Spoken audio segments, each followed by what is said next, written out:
Good morning. I'm Eric Reeser. For the first time since '95, a Browns rookie quarterback won his NFL debut. Shador Sanders got the nod for Cleveland yesterday in Las Vegas, but the Browns' defense was the story. Cleveland sacked Geno Smith 10 times en route to a 24-10 win.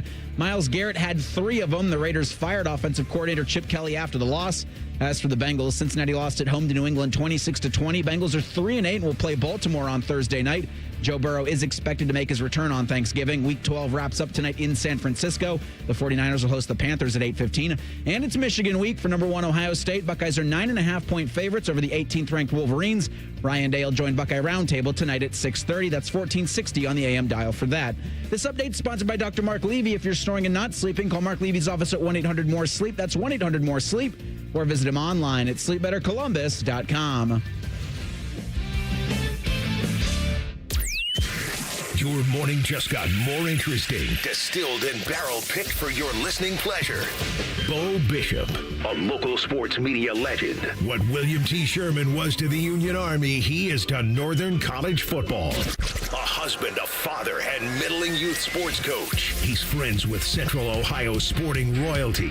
Talking to Ohio State Athletic Director Ross Bjorken. Coach Day walking on with us right now. Good to see you, buddy. Good buddy Austin Ward. My good buddy Tim May, the Tim May Show. The great Doug Lavery is joining us. Hi, everybody. Dom Tiberi here. Oh, Reese came in and he handed me papers. Yeah, and then he said, "You see that button? That's the only button you need to worry about. Don't touch. There's 8,000 buttons in front of me." Oh, I didn't know what he was talking about. The one that says on. We blew the budget on this imaging, and only 2 guys answered our ad on Craigslist. Ryan Baker and Eric Reeser. Act accordingly. You're now listening to Bishop and Friends. Bishop and Friends is sponsored by Diamond Seller, your true jeweler for over 75 years.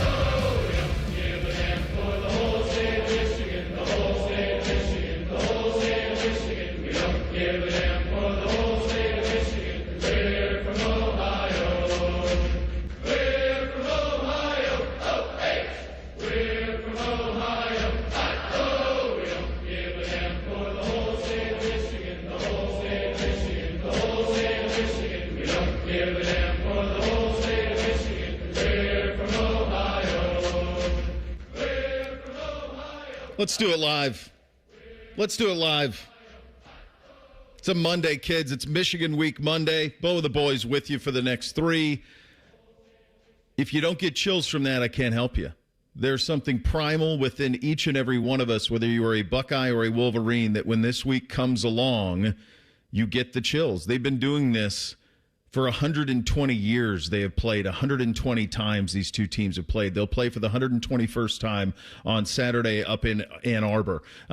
There is something that it connects us. It is the tie that binds us. There is a border that we share and not much else. The colors are diametrically opposed. The scarlet and gray versus the maize and blue. There aren't much in terms of ideals that you share other than location. That's about it. And at stake on Saturday is such a unique thing for this Buckeye football team. It is such a unique thing.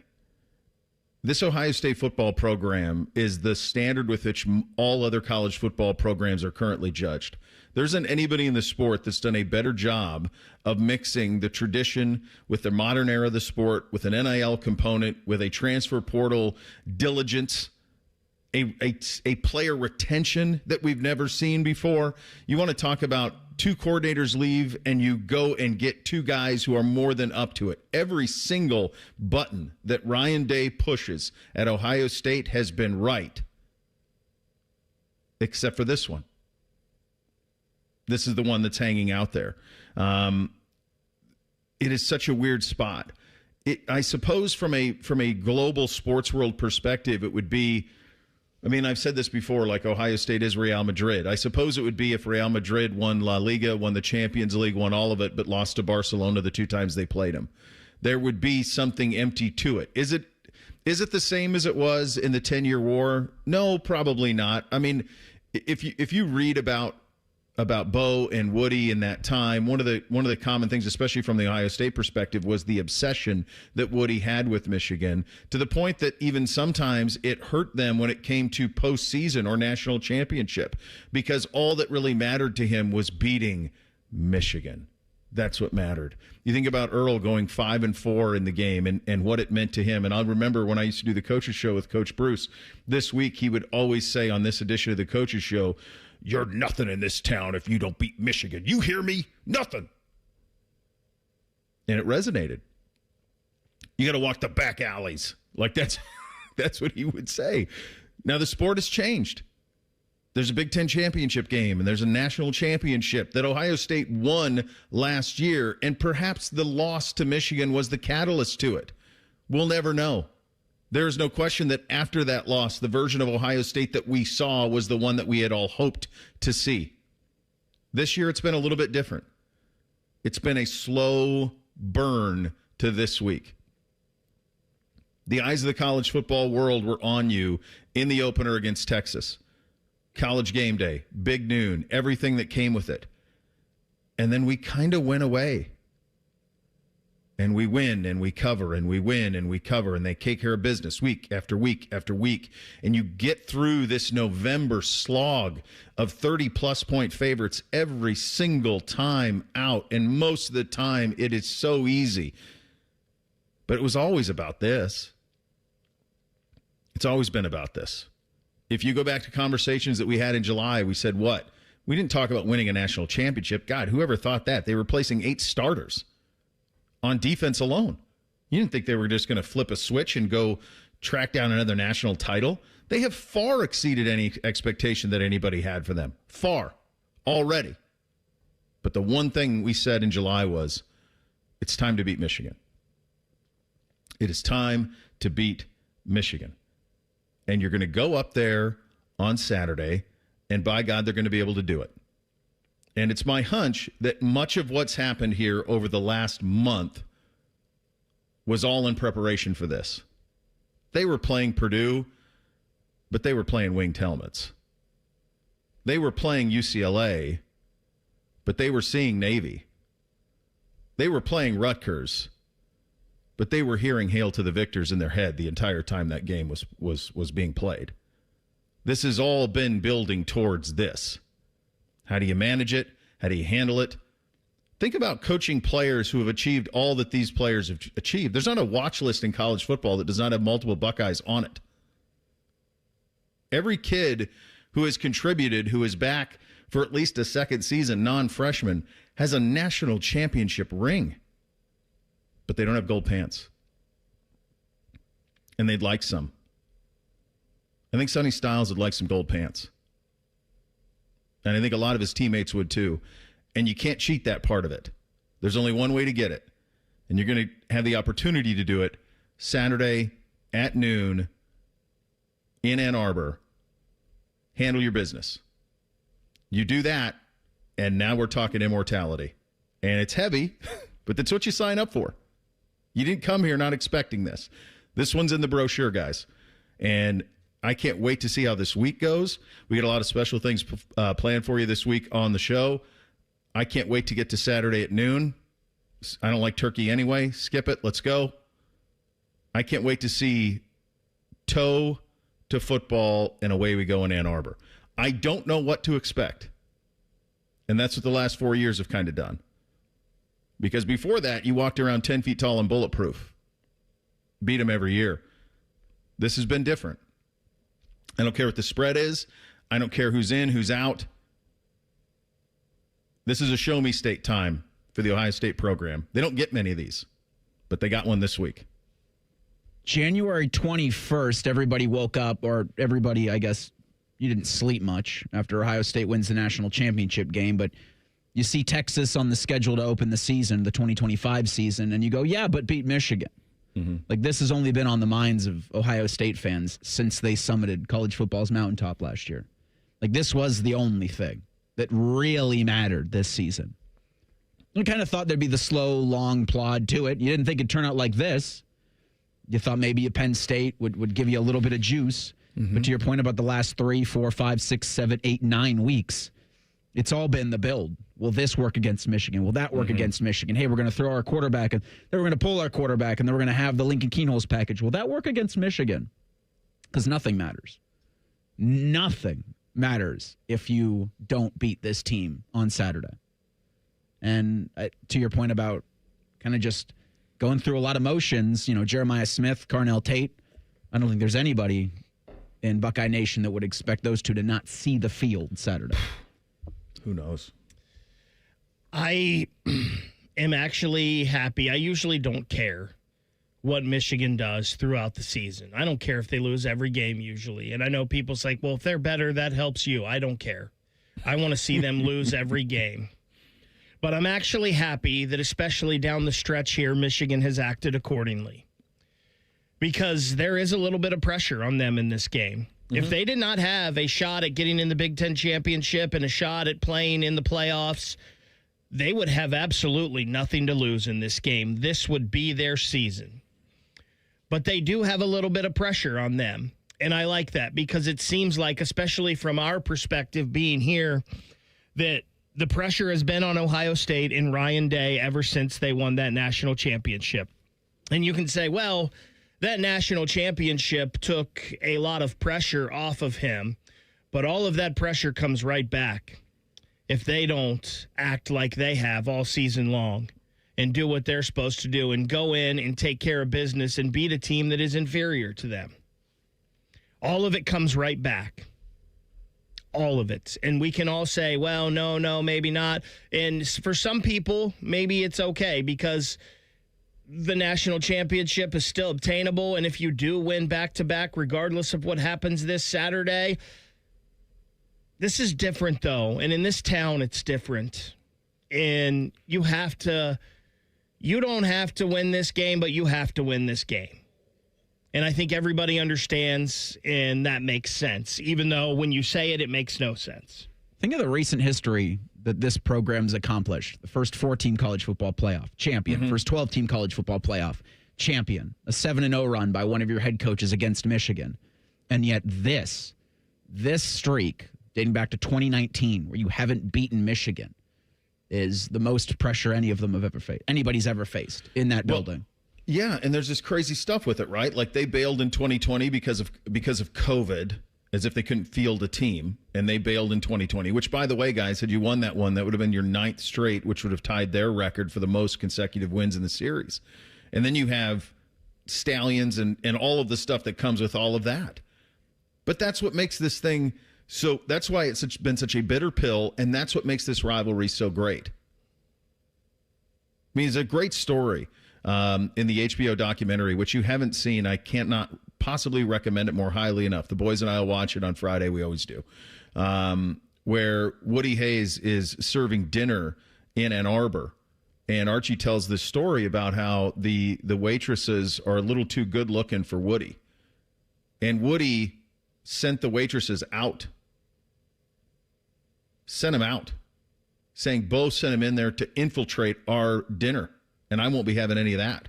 Tom Skladany tells a great story about it. That's where we're at. There's going to be nerves. There's going to be apprehension. You probably won't breathe until this thing goes final on Saturday. But don't ever take it for granted. This is why we love this. This is why we're here, man. This is why you're here. That's why you love it. It's the good and the bad and all of it. It's the scars from the losses. It's the smiles that never end from the wins. This is what makes it all so special to do this show here and to be a Buckeye fan. Now, crazy Saturday.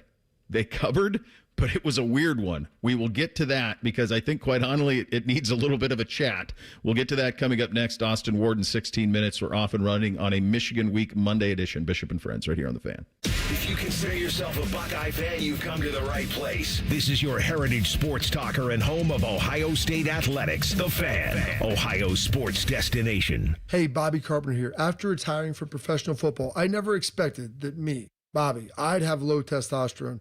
So I went to my friends over at Affinity. I got my labs done, and now I've been on a testosterone replacement plan with Affinity for 8+ years. Best of all, they've supplemented it with peptides and lots of other great products.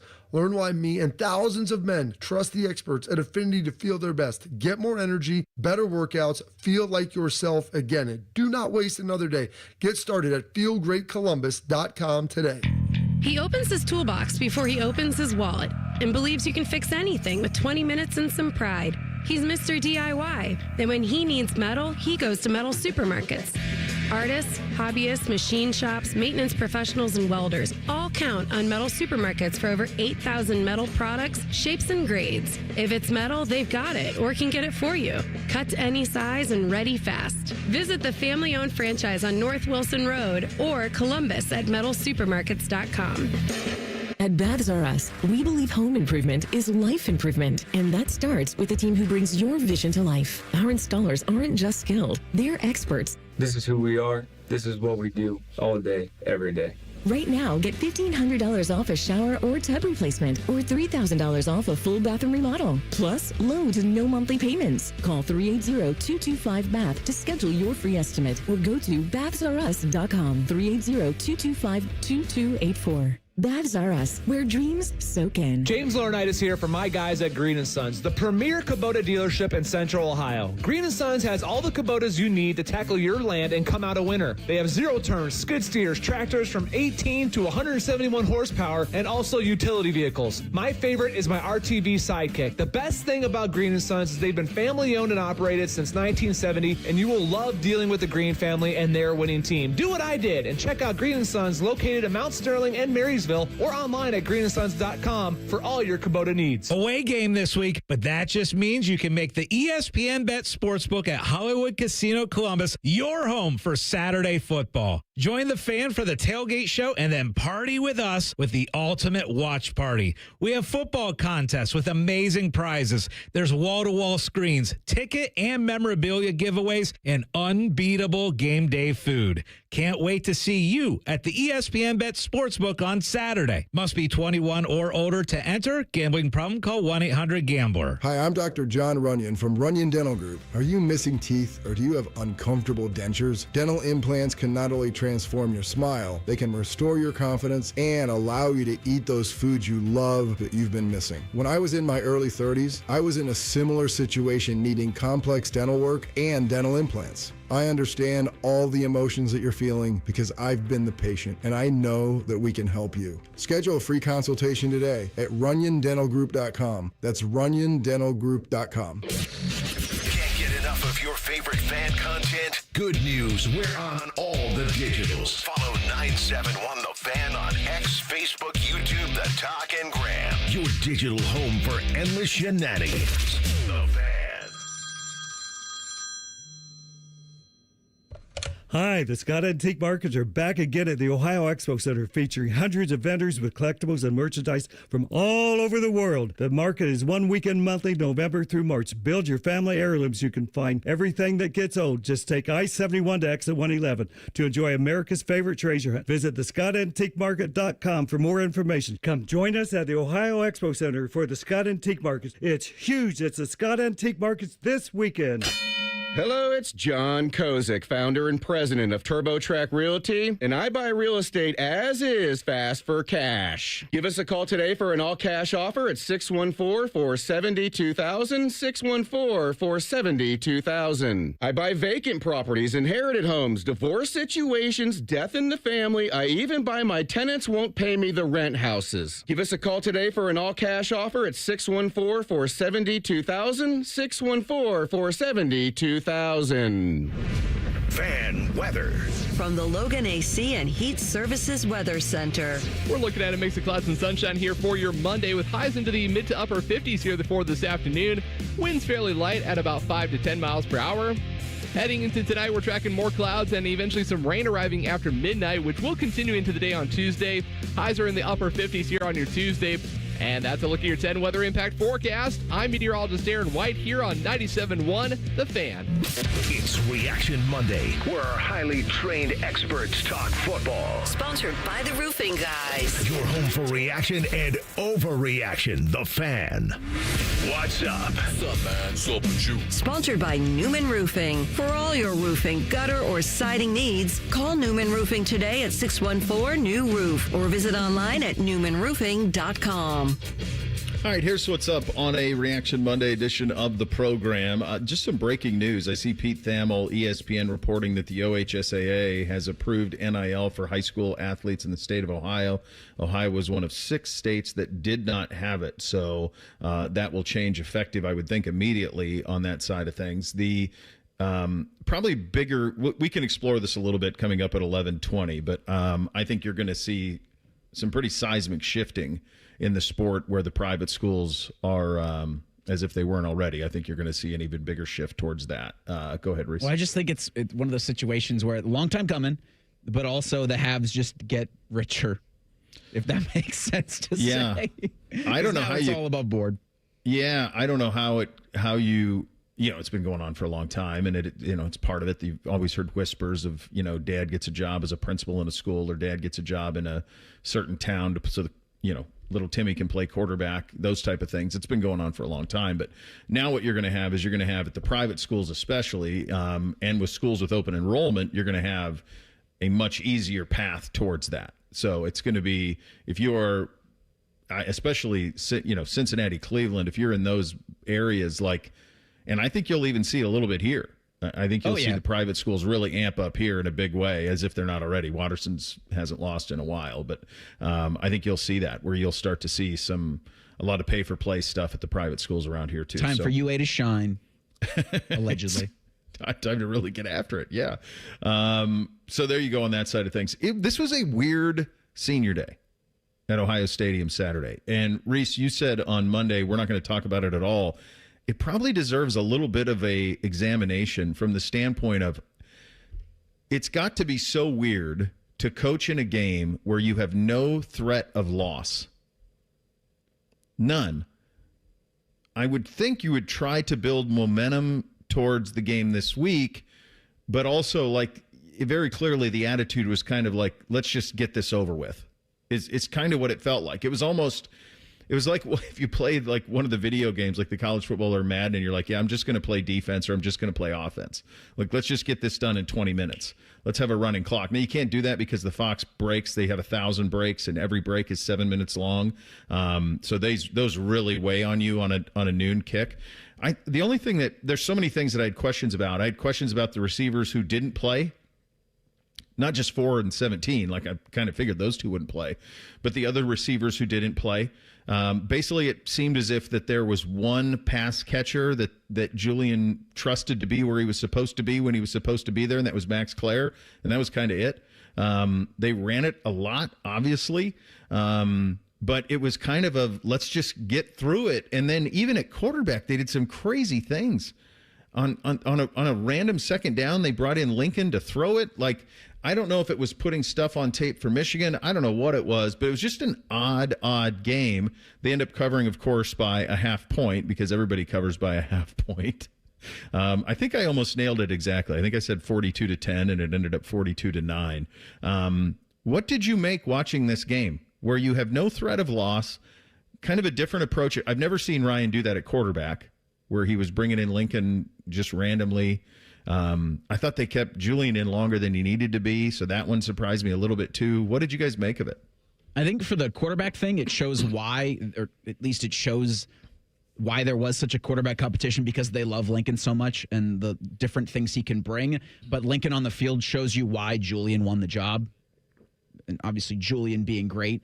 David Adolph was the first receiver to catch a pass for Ohio State, and it didn't come until the second quarter on a 3rd and 6. And so I think maybe Mylan Graham's in the doghouse a bit. Sure didn't make sense, because I don't remember seeing 5 in the first half. Quincy Porter was on the injury report, so he was out. I didn't see 5 either. But then Mylan Graham didn't come out till the 3rd quarter. And I don't believe Graham was in much. No, I don't think so. And I know he wasn't targeted. Very interesting. Ohio State, and we kind of talked about it, especially when we didn't think Smith and Tate would play, and then we got the news on Saturday that they definitely were not playing. We kind of figured this would be a heavy run game, and I think Ohio State ran the ball on their first 4 or 5 plays. Bo Jackson got 19 carries. That's I believe the first time he's come close to 20. I could be wrong. about that. Isaiah West got 8, and then they sprinkled in some others between Donaldson, Peoples, and Lincoln Keenholz. It's one of those games where you're like, man, I don't know Ohio State's not really playing well. But then you look up and you're like, oh, we bet this at 32.5. This is going to end 35-3, and we're all going to miss the cover by a half. And then Rutgers scores, and you're like, well, that stinks. And then Ohio State breaks off a long run with Peoples there, which I think was 49 yards, so it didn't get the 50-yard touchdown in the running game like we've been looking for, but it sure was close. And, yeah, I mean, it's just of a lot of Ohio State games this year where, like, they're playing pretty good, but they could be playing better, and this game is closer than it actually feels, and then all of a sudden it isn't. Yeah, the dam breaks, and they can't move the football at all. I think the Bo Jackson fumble on the first drive just kind of set everything back. Yeah. I mean, if he puts that in the paint, then I think it's like, it's 21-0 at half. And look, and this is the thing that's so hard. It's been hard for a month, honestly, guys. I mean, we do this every single Monday. We come on here and we try to break down what happened or what didn't. And, I mean, we have not seen Carnell Tate since Penn State. I mean, he was on a trajectory of being an All-American receiver. He hasn't played in a month. In a month. Now we haven't seen Jeremiah in a game and a half. And yeah, I didn't know what happened to the young receivers. I don't know what happened there. I mean, Brandon Inniss was only targeted 4 times. I mean, it was pretty much Claire. Like he had 7 for 105. It was like, we're just throwing to max. When Adolph came out to start the game, I was like, oh, that's really cool. They're giving him a senior day start. And then he didn't leave the field. No. No. So, they know what's going on there. It's going to be tight-lipped. All this stuff will be quiet. And all that really is going to matter is Saturday. But it was a very, after a month of very difficult, they've all been building towards this, right? All of these have been building towards this, and there's never been a threat of loss. And so this is just this one to me felt the most of all of them of let's just get through it. Here's Ryan on the seniors leaving the shoe with a great win. And again, for the seniors, can't thank them enough publicly. I've done it before, but I want to do it again. The true warriors on the field and everything they've done because, they put it on the field. They're the ones. And so on behalf of everybody at Ohio State, these seniors deserve to be thanked for what they've done. Certainly what they've done for me and my family and all the coaches and for the brothers. And that's why, it was our obligation to make sure we did our best for them to make sure that their last game on the field was special. And I think they had a great game and they played hard. And guys like Caden Curry, what a great play he had. And so great to see them, finish out, senior day with a win like this. Yeah, it was. I mean, it was a box that needed to be checked. You needed to play that last game at home, and now you make that trip up to Ann Arbor for what I'm guessing all of those guys really want to procure, which is a win and the gold pants that come with it. Austin Ward in 2 minutes, Bishop and Friends, right here on The Fan. Hey, what's up? It's T-Bone. If you've hit your medical deductible, now's the time to see Dr. Mark Levy. Get a custom oral appliance that stops snoring and helps you ditch that CPAP and pay less out of pocket. Call 1-800-MORE-SLEEP or visit sleepbettercolumbus.com before the year ends. They're trained. They're prepared. Let's do it. They're Ohio's undefeated plumbing, drain, heating, and cooling team. And they're here to tackle your problems. For plumbing, drain, heating, and cooling, there's only one team. The Waterworks. Better care, better value, better results. Call the Waterworks at 614-232-2222 or visit them online at thewaterworks.com. A proud sponsor of Ohio State Athletics. It's the year-end sales event with the Ford crew. It's sales event time, Sam. Temperatures are dropping, but the deals are just getting hot. Time for our annual Ford Holiday Gift Guide. Oh, yeah. Hard to go wrong with great deals on trucks and SUVs from Ford, America's all-time best-selling auto brand. Don't forget the first rule of holiday gift giving, Hank. What's that, Sam? Always remember to treat yourself, too. Well said. Based on Automotive News Almanac historical data and industry-reported sales data from 1909 through 2024 CY. Hey, folks, it's Austin Ward, and Thanksgiving is approaching quick. Still plenty of time to get your Awaken 180 consultation on the calendar to receive your $500 off. It's a thank you from Awaken 180. No, You don't need to start the program right before Turkey Day. Simply have your consultation now and be ready to start the Monday after. 4 weeks before the new year, and with results like mine, you could be down 27 pounds on your way to dropping 50. Fast results, and now with $500 off. Online at awaken180weightloss.com. Hey, what's up? It's T-Bone. Don't let your insurance benefits go to waste. End the year sleeping better with Dr. Mark Levy's oral appliance. No mask, no noise, just results. Hurry, deductibles reset soon. Call 1-800-MORE-SLEEP or go to sleepbettercolumbus.com today. Bishop and Friends is sponsored by Diamond Seller, your true jeweler for over 75 years. The Fan, Ohio sports destination. He knows everything about the Buckeyes. He's been offered tens of dollars by a certain team to spill his secrets. He's told that certain team to go to hell. Damn you all to hell! He's Austin Ward. Sponsored by High Bank Distillery, your destination for handcrafted cocktails, locally inspired dishes, and award-winning whiskey war. Learn more at highbankco.com.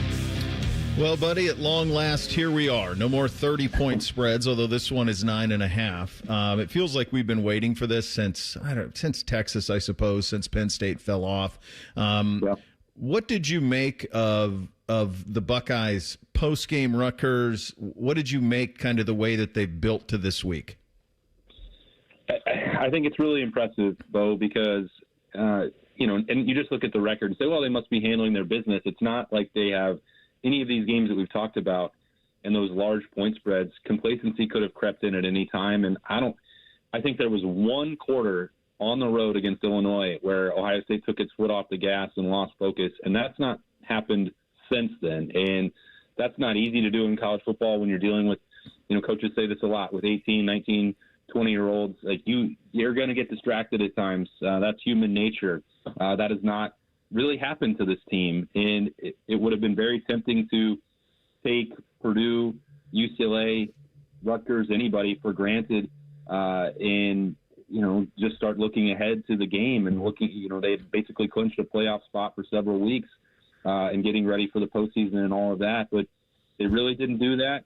Now, we can say that the way that the personnel has been rotated or, injury situations, show that Ryan Day has been willing to, take a different tack. But the guys that were on the field never let up. And I don't think that should be taken for granted. No, not at all. Can you tell me what in the hell's going on at wide receiver? Not really. I mean, so strange. Yeah, I think it begged the question on set. Like, I think the Jeremiah deal. We could certainly look at this and objectively say, well, should you have played him the week before?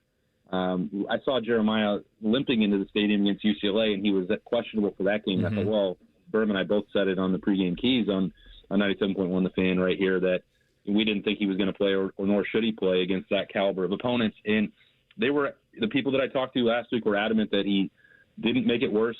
Jeremiah had asked to play, like basically was not demanding, but he was saying he was good to go and wanted to play against UCLA.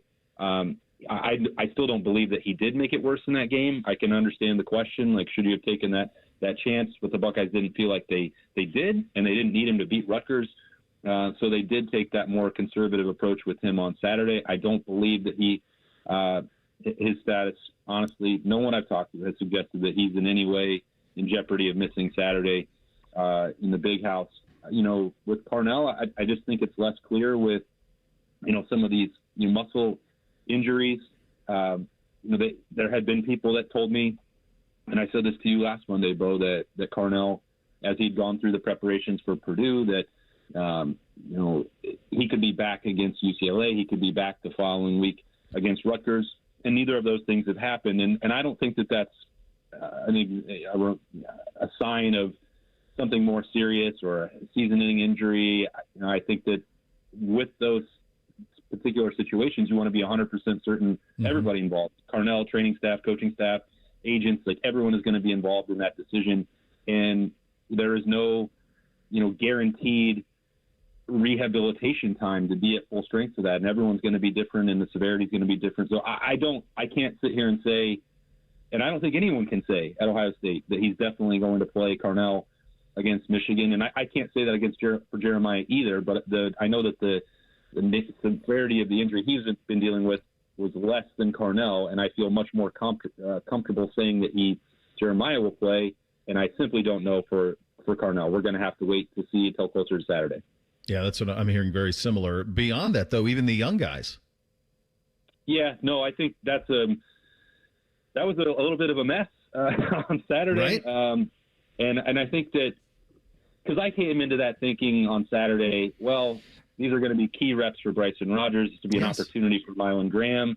You know, Quincy Porter had been back in the lineup the week before, and then that there must have been some setback that we weren't aware of. I didn't even really think to ask about Quincy with so much attention being on Jeremiah and Carnell last week.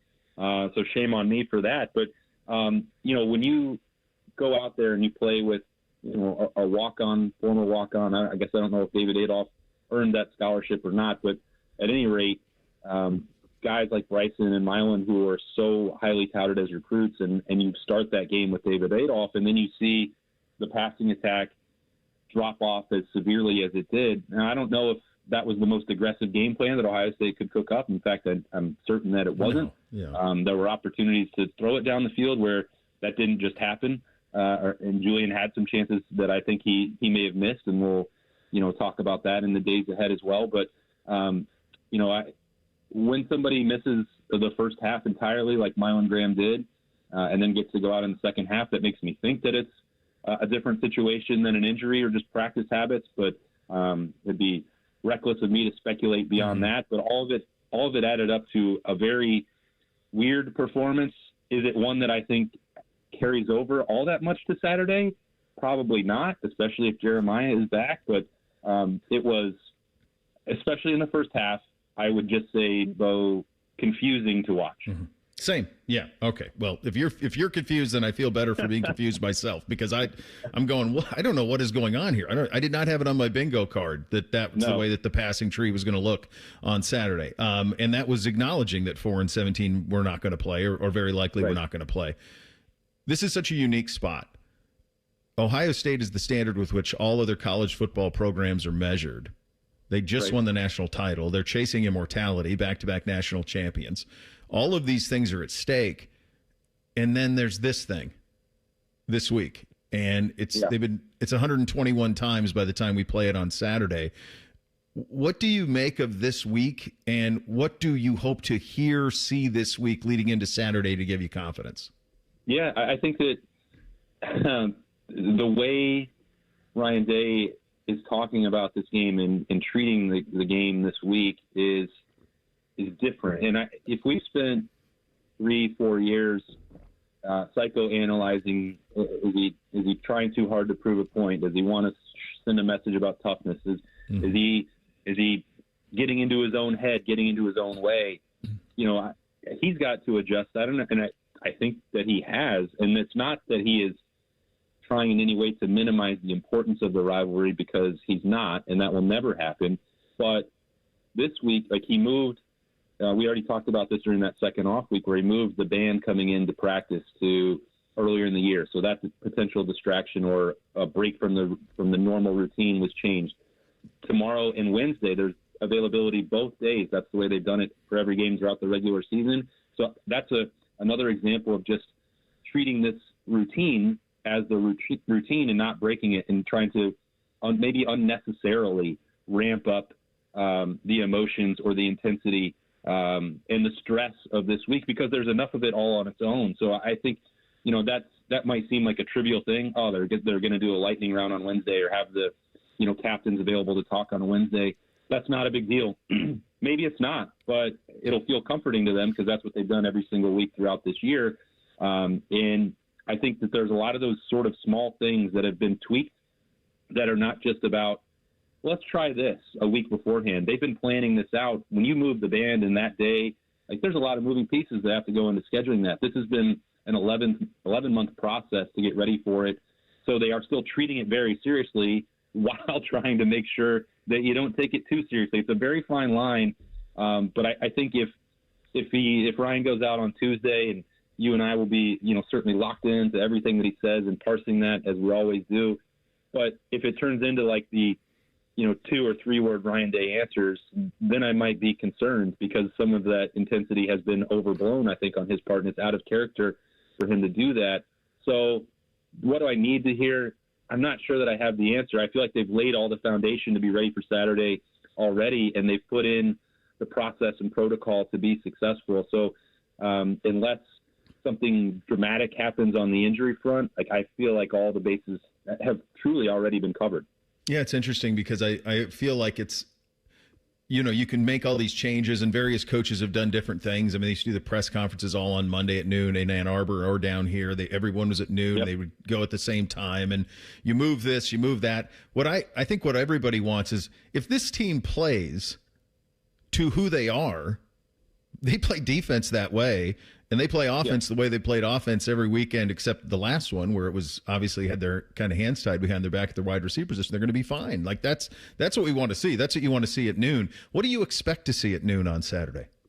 Yeah, I think the clues have been there. This game to me, when the conversation will inevitably come around to running the football or letting Julian be Julian, I think it's how elite the Silver Bullets have been that make the difference in this game, like bar none. And while the offense has been vanilla, I think the last few games you've seen Matt Patricia start to sprinkle in a few things here and there. There was the blitz on Saturday that immediately comes to mind for me with Caleb Downs and Arvell Reed. Like, what are you supposed to do? You're dropping out Caden Curry, who's also, playing like a man on fire, Kenyatta Jackson. But, I think Matt Patricia has done a really good job of keeping those guys engaged and putting enough different, trying to play with some things close to the vest while also putting a number of things that you have to prepare for out there for Bryce Underwood to think about, for Sharon Moore to think about.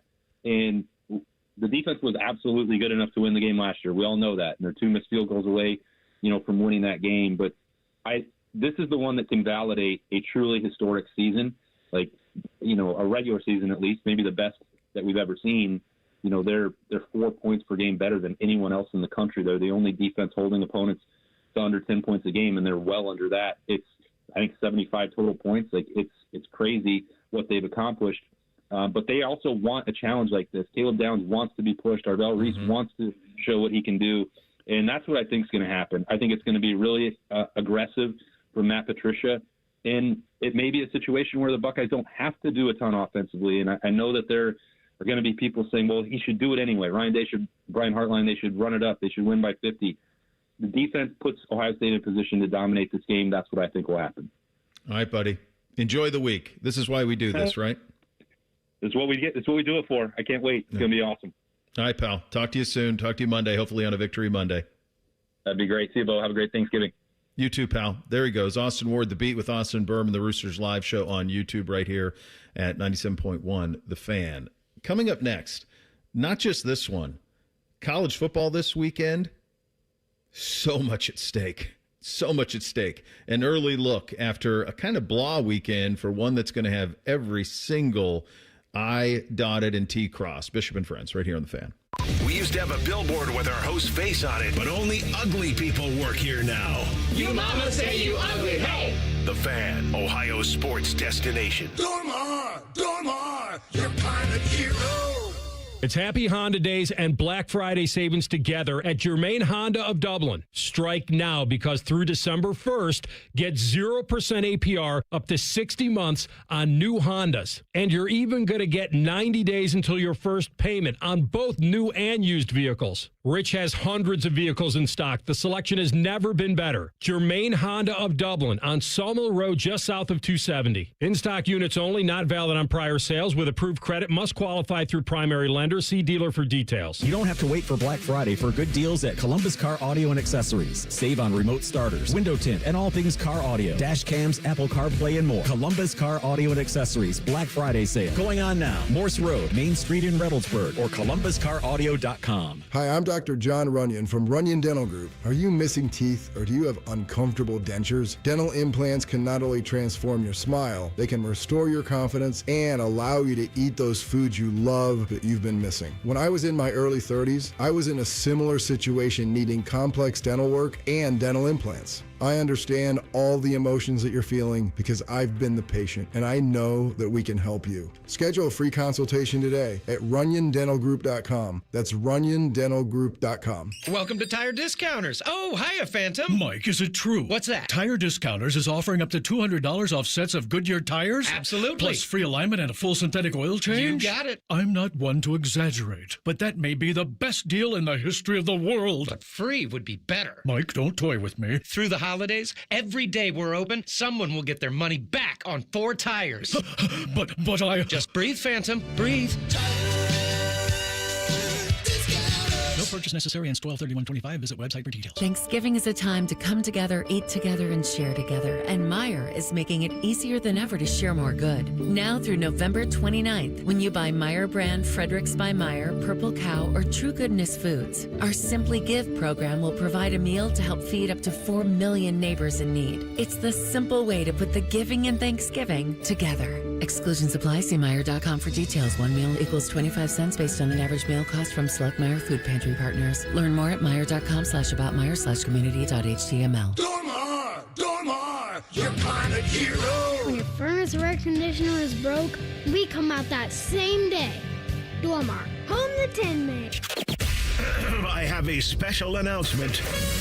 Common Man and Timmy is the most listened to radio show in the state of Ohio.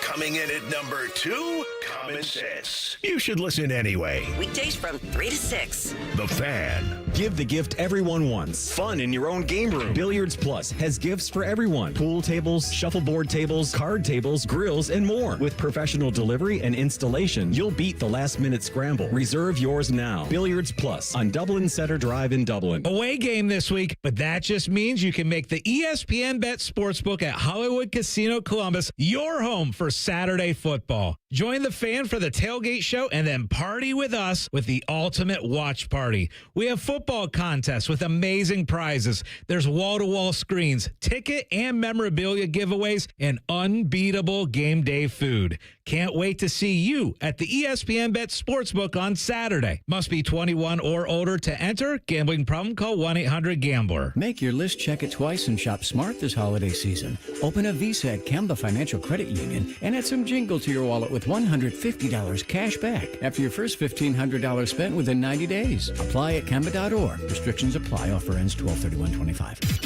The Fan Guest Hotline is sponsored by Ohio Heating and Bryant. Doing whatever it takes to keep you and your home comfortable. The Fan. First Friday miracles are always better with Uncle Bo. This is Bishop and Friends. I mean, this weekend's going to be nuts. It is going to be absolutely nuts on the college football side of things. Is there a single Power 4 conference championship game decided? Nope. Not one, right? Because if BYU loses to UC, the only one that had a chance was probably that one. If BYU were to lose, I guess Texas Tech isn't in there yet either. They got to win at West Virginia because Arizona State would have the tiebreaker with them. Because Arizona State's 2 losses are to Utah and Houston. Yeah, so I don't recall this, where you have, if you just go conference by conference, the ACC, by the way, the beloved ponies need to be careful. Sitting good. Pretty good indeed. They went out, and it's in play. The way they're playing. I mean, they have the highest ceiling of any of the ACC teams that are in the mix. I don't think Miami's in the mix because they already have the conference losses, but Miami gets Pitt this weekend. Miami wins that. It's Virginia, SMU in the SEC title game, or in the ACC title game, and SMU will be favored in that game. They could be back-to-back playoff participants 2 years in a row. Crazy in that one. Big 12, it all comes down to this weekend. Texas Tech and BYU are the front runners. BYU is playing UCF. Texas Tech is at West Virginia, so they'll be heavily favored in both. Ours is still wide open. Obviously, Indiana is a massive favorite against Purdue, and Ohio State is a massive favorite against Michigan. But if there are losses there, Oregon needs a little bit of help. Michigan needs a little bit of help too, but do they control their own destiny?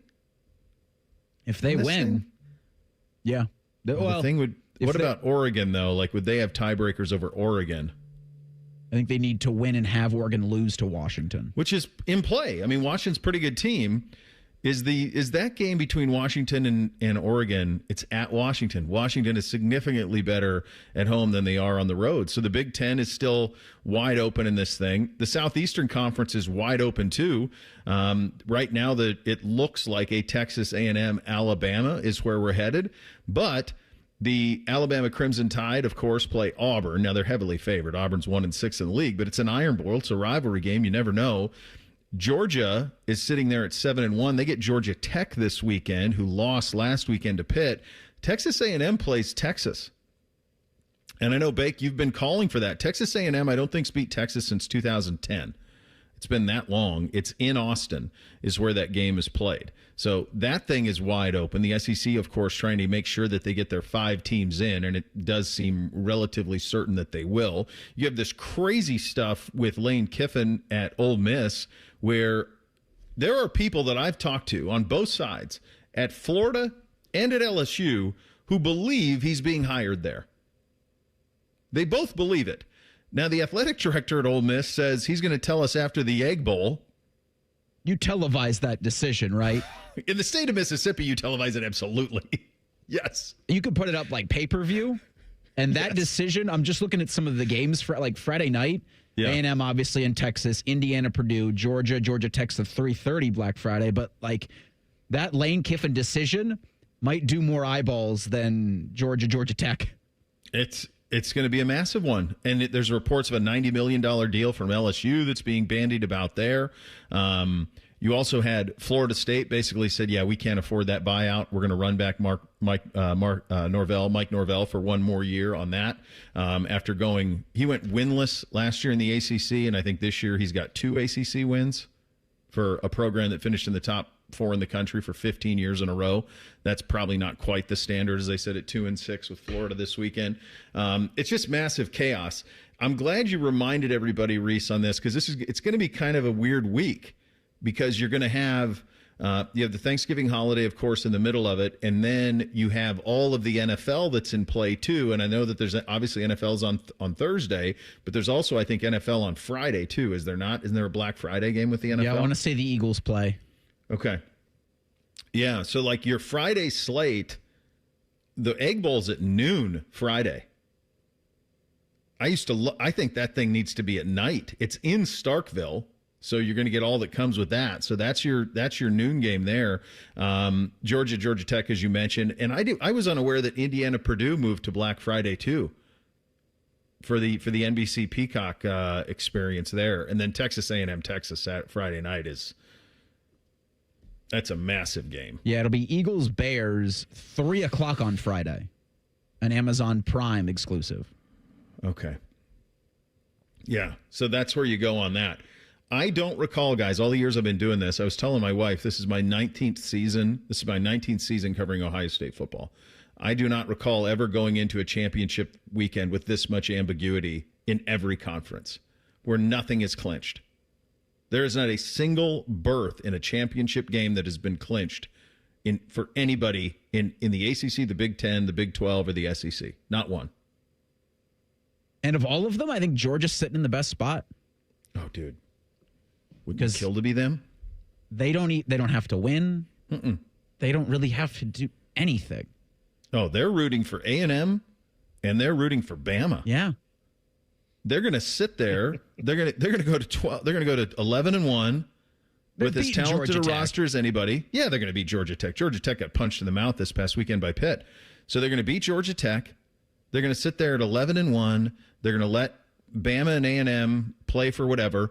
Heck, if there's a little bit of chaos, they could go all the way to a 4 and get a bye. But even if they don't, they're going to be the 5, which means they're going to host North Texas or James Madison or somebody like that in Athens, and then they'll play into the 4 seed. I would think Georgia probably does end up as a 4 if they don't play in the SEC championship. I think it's in game. play They're very the much. only team I can see getting that. Yeah, they're huge Texas A&M and Alabama fans this week. Absolutely. Yeah. So that one is wide open. The Big 12, I mean, it would be pretty shocking if Texas Tech doesn't handle its business. But that will be one. Their game is at noon. It's the same time as ours. The other games in terms of you need to pay attention to, Oregon winning in Seattle clinches them a playoff spot, in my estimation. That was a good game. USA hung, and Oregon pulled away a little bit late. Can Oregon lose that game and still get a playoff spot? Because I think so. they can, especially after beating USC like they did this past week. I think they're pretty much in. I agree. I think that they're probably, with a loss, they're playing a road game. With a win, they're at home in the playoff is probably the way that one shakes out for them. Oklahoma's in a similar spot where they're hosting LSU. So there's a lot going on there. You're going to hear a lot about Vanderbilt as the week goes along, trying to rally in. So this is going to be a wild final weekend of the college football schedule. Of course, nothing bigger than the game in Ann Arbor. Speaking of that game, our final Buckeye Blitz before the Buckeye Blitz on the game coming up next. Bishop and Friends right here on The Fan.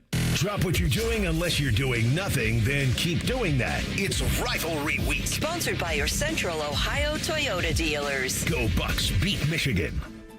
Technology is meant to connect us, but when organizations rely on disconnected systems and outdated platforms, it's no wonder teams struggle to move as one. Plant Moran joins your team to close the gaps between strategy and execution, and between your people and your technology. Together, we design smart roadmaps and modernize systems so you can streamline operations, access accurate insights in real time, and become AI ready.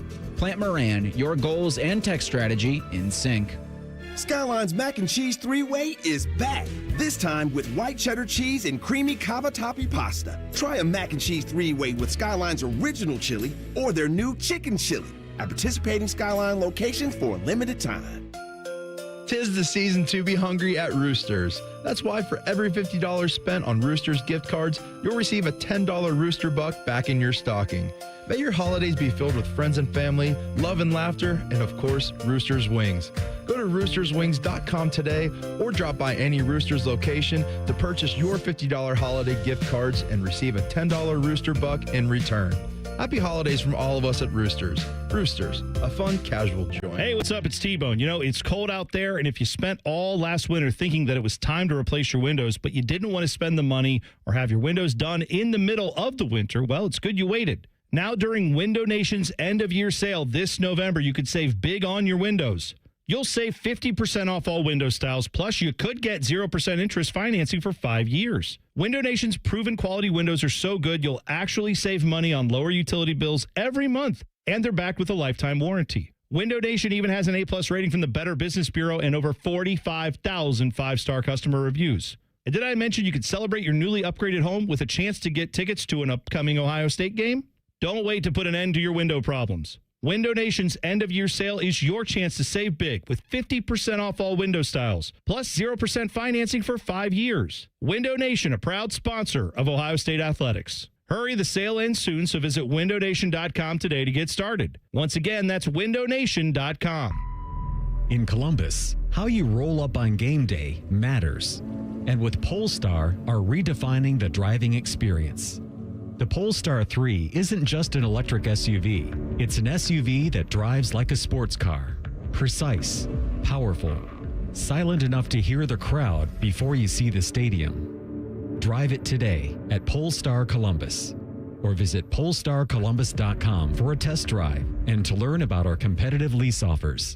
I'm back to doing what I love and more, thanks to the Good Feet store.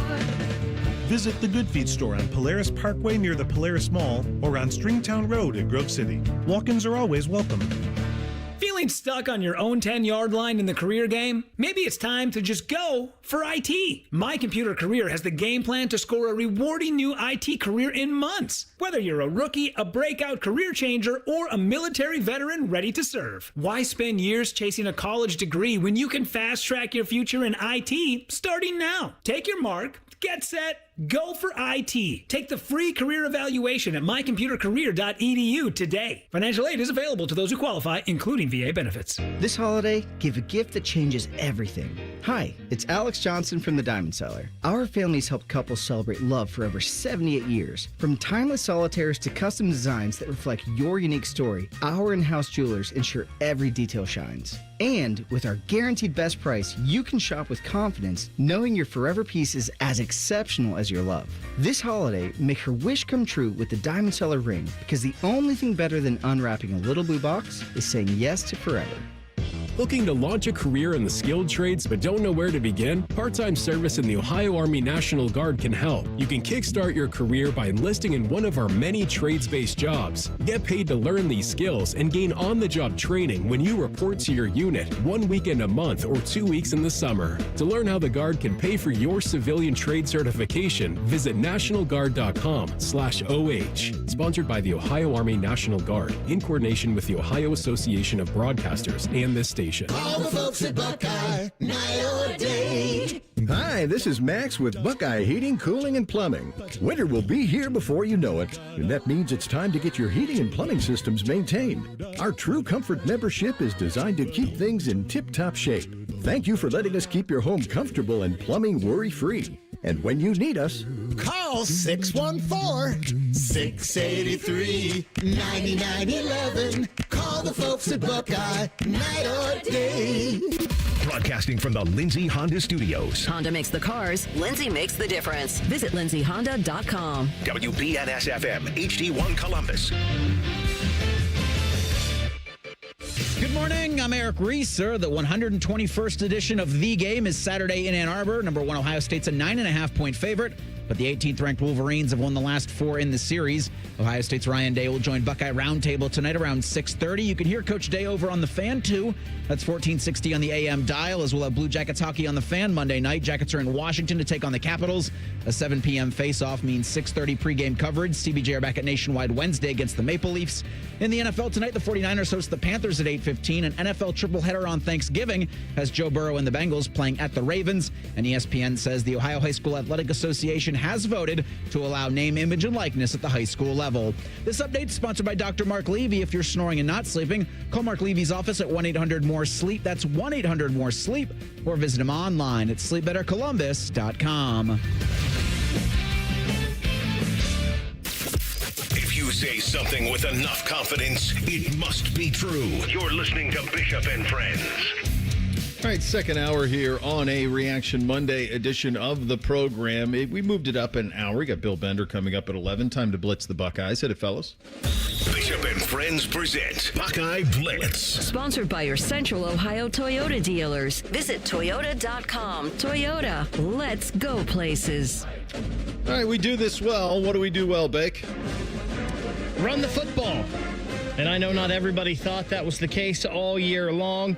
But the Buckeye run game, if there was anything that needed to be ironed out, it seems like they've done that the past couple of weeks. Now, the test this week will definitely be different when it comes to that. But Ohio State has been doing a really good job of running the football with those young running backs. Ohio State does almost as good, if not better than anybody, at acquiring talent is Ohio State's bread and butter. You can be without Jeremiah Smith. You can be without Carnell Tate. You're still winning football games against FBS opponents 42-9. Right? We play defense. And I think the defense is as good as we've seen around here. And I did not have that coming with everybody that was lost off of last year. But there were young guys up front who were chomping at the bit to be able to go. These linebackers who Threes has curated are the best pair of linebackers in the country. The guys behind them are really good too.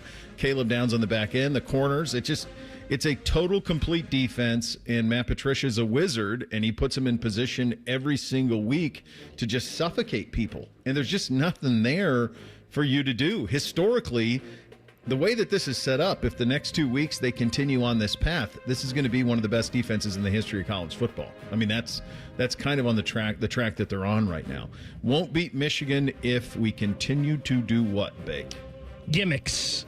And I think there's a difference between gimmicks and trick plays. Mm-hmm. And I just think some of the stuff that they're trying to do here recently, maybe they're just throwing it on film to make Michigan think about it. I honestly was wondering about that too. Like, are they just throwing a bunch of stuff on film to say, oh, we got a Lincoln Keenholz package and we're going to hand it to tight ends inside the 5. Like, I don't know.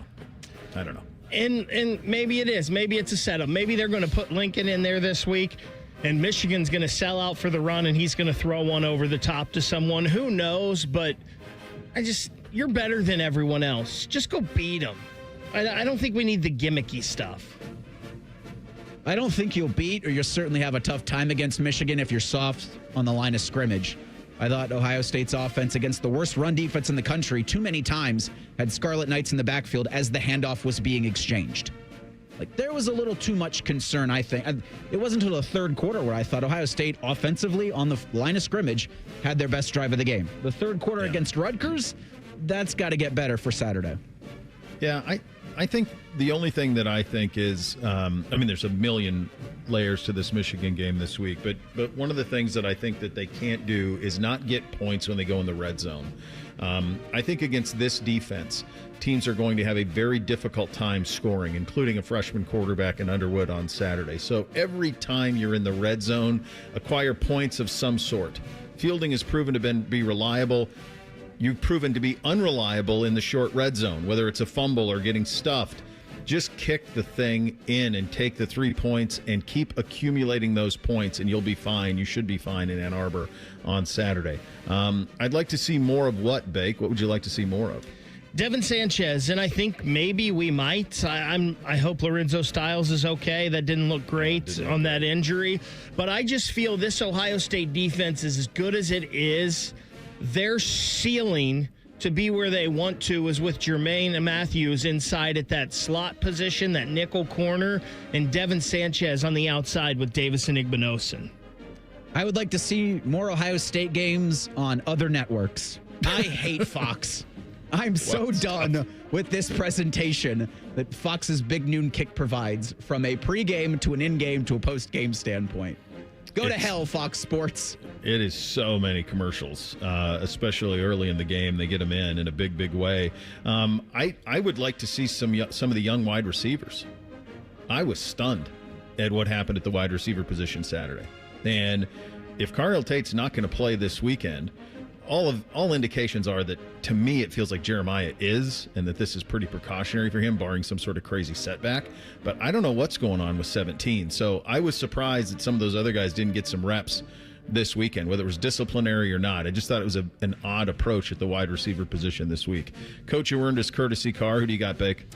To me, it's Coach Locke. They've got 4 running backs right now that I believe they can rely on.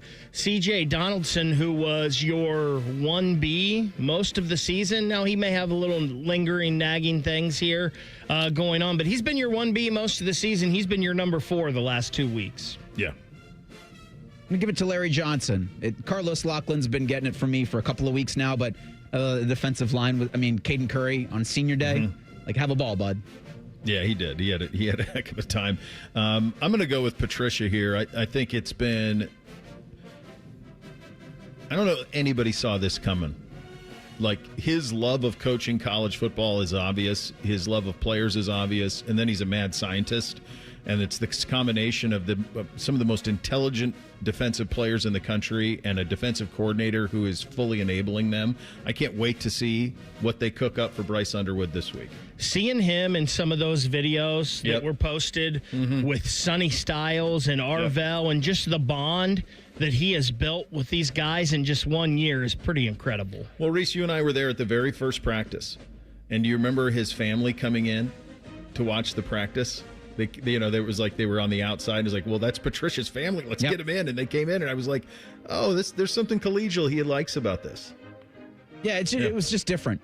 From him, it's been different all season, and it's been great.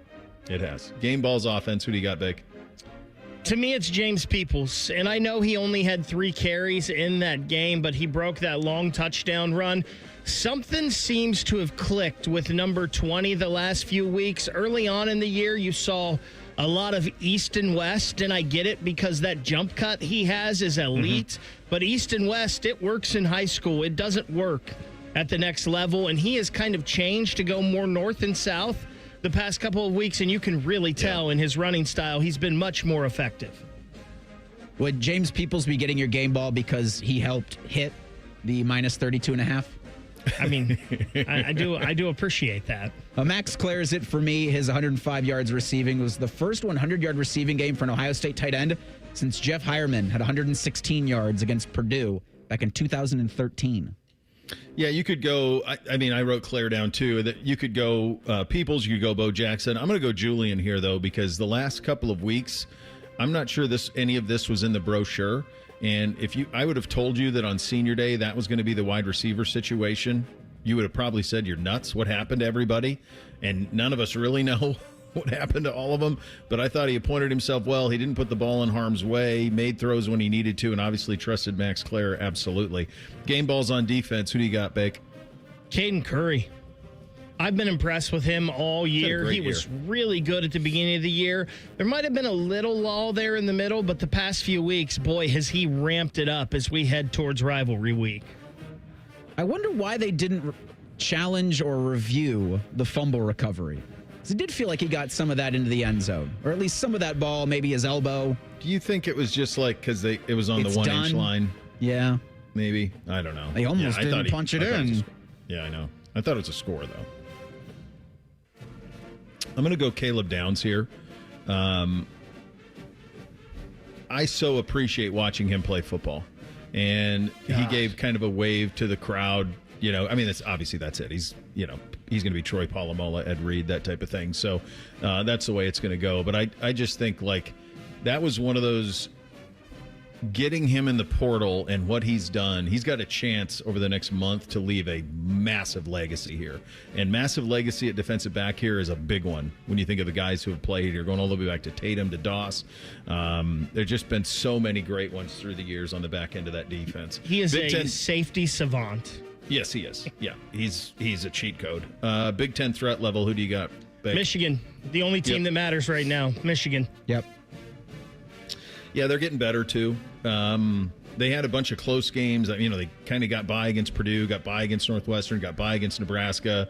They buried Maryland this weekend. Underwood's getting better and better as the weeks go along. Obviously, they don't have Haynes in the backfield, but they got an Ohio native at running back, so we know the history of all of those things. So, yeah, they're the ones, and handle your business in Ann Arbor, and then you don't have to worry about it anymore. Nationally, who has your attention, Bake? Michigan. That's it. The only team that matters. Yeah, there's nothing else. Nothing else matters in the Michigan more than the Michigan Wolverines. No. I do think I'm going to give some love to the beloved Ponies, who are sitting there at 8-3. They had Louisville at home this weekend. Kevin Jennings, the quarterback who was there last year, he went 29-37 for 303 and 3 touchdowns. I know a lot of people think that Miami is the biggest, kind of could be the most consequential ACC team. It might be SMU. They might be the one. They got a lot of talent, returning quarterback, and they're in a position now where theoretically they could get into the tournament for back-to-back years. That conference, and I'm not picking on your Ponies here, that conference deserves no one in this college football play. I think that's fair. No one. Yeah. But if you're going to put one in, make it SMU. It'll only be the conference champion. Yeah. That's it. It's the only one that's going to get in. Can this team win it all grade? You're damn right they can. Still an A+. I'm going to go A, and oh my God, not an A+. I don't know what the hell's going on at wide receiver. And until I get to Saturday and I see who's out there, because I don't know if you can beat everybody in the country just playing great defense. So we need to get these wide receivers back going a little bit. And hopefully that happens this weekend. Take a small break from the Buckeye chatter, but by God, we had history made in Las Vegas last night. Shador Sanders became the first Browns quarterback to win his debut since you're not going to believe when, but it was Myles Garrett who served the biggest attention. We'll get to all of it coming up next. Bishop and Friends right here on The Fan. We know everything about you. We know you love the Buckeyes. We know you love the Jackets. We know you're wearing a red shirt. I just freaked the hell out of someone. The Fan. Would you enjoy watching a football game if the officials were paid a bonus for every flag they threw? Or a basketball game where the refs got paid for every foul they called? Okay, how about hiring a furnace and AC company that pays its technicians by the number of parts they can sell you? Hi, this is Dennis, president of Care Heating and Cooling, and today, this is how many companies operate. They call it performance pay, and it rewards technicians by paying them more for billing you more. Why is this bad? because it abuses your trust in a technician to be treated fairly and honestly. At CARE, we've been family-owned for 31 years and have always paid our technicians by the hour for repairs. We'll show you exactly what needs to be fixed and why, and give you our low upfront cost before we start. And unlike other companies, our technicians will never be rewarded for throwing more flags. Our Central Ohio-based staff is here for you 7 days a week.